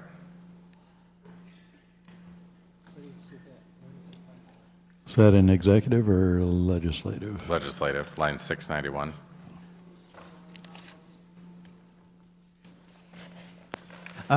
Yeah, so the idea there is we would retain some budget for A-Town, but it would move to an electronic platform only for this coming budget year at least. The 2024 actuals were 56K, and 40,000 was allocated for 2025. Do we know where the 2025 actuals are coming in at? I know we have that number, but I don't know if you have it. Yeah, I don't have it here in front of me. Only 14? Well, Oh, so potentially double that, although I think we cut back the second mailing significantly, so it could be significantly less than 14,000, but we can get that info. so somewhere but 20 to 30K Yeah, actuals in I think so. 2025. And how does that break down? What does 5K get you? Like in 2024, did we spend 5K on layout or something? So I can't give you that level of detail. My understanding, the 5K would get us an electronic publication and not a hard copy publication. Oh, okay, so we've done some estimates. Enough where you could conceivably print it out in-house. It's the printing and mailing that's incredibly expensive. Okay. But the staff has done a great job of cutting that expense down and still not destroying the product. All right, is that Mr. Hoagland? That's all we have. All right, so that wraps up the initial shot of the budget. Council's got, some weeks to take a look at that and ask all the questions. And, okay, with Mayor that. Miller? Sorry. Yeah, Mr. Fantini? When does that come back for adoption? Like how much time do we have roughly? The next steps, I believe it's November 17th is when we have the public hearing scheduled. And I think final adoption on the current budget is scheduled for the first Monday in December. Great, thank you. It's a good question. Okay, other business, item 6E, Resolution 3188, City Council Procedures Discussion, possible Mayor action. Mr. Walters. Move that we adjourn. Second. Okay, motion, yeah, Mr. Young? No, just for the record, I just wanted to commend Rhonda for just an extraordinary effort to keep us all and to make sure things are in front of us. And I just wanted to say thank you, thank you, thank you. It was very helpful, and I'm glad you were working the controls. All right, but we are going to keep bringing 6E, this 3188, until you table it permanently. But with that, I'll adjourn tonight's meeting.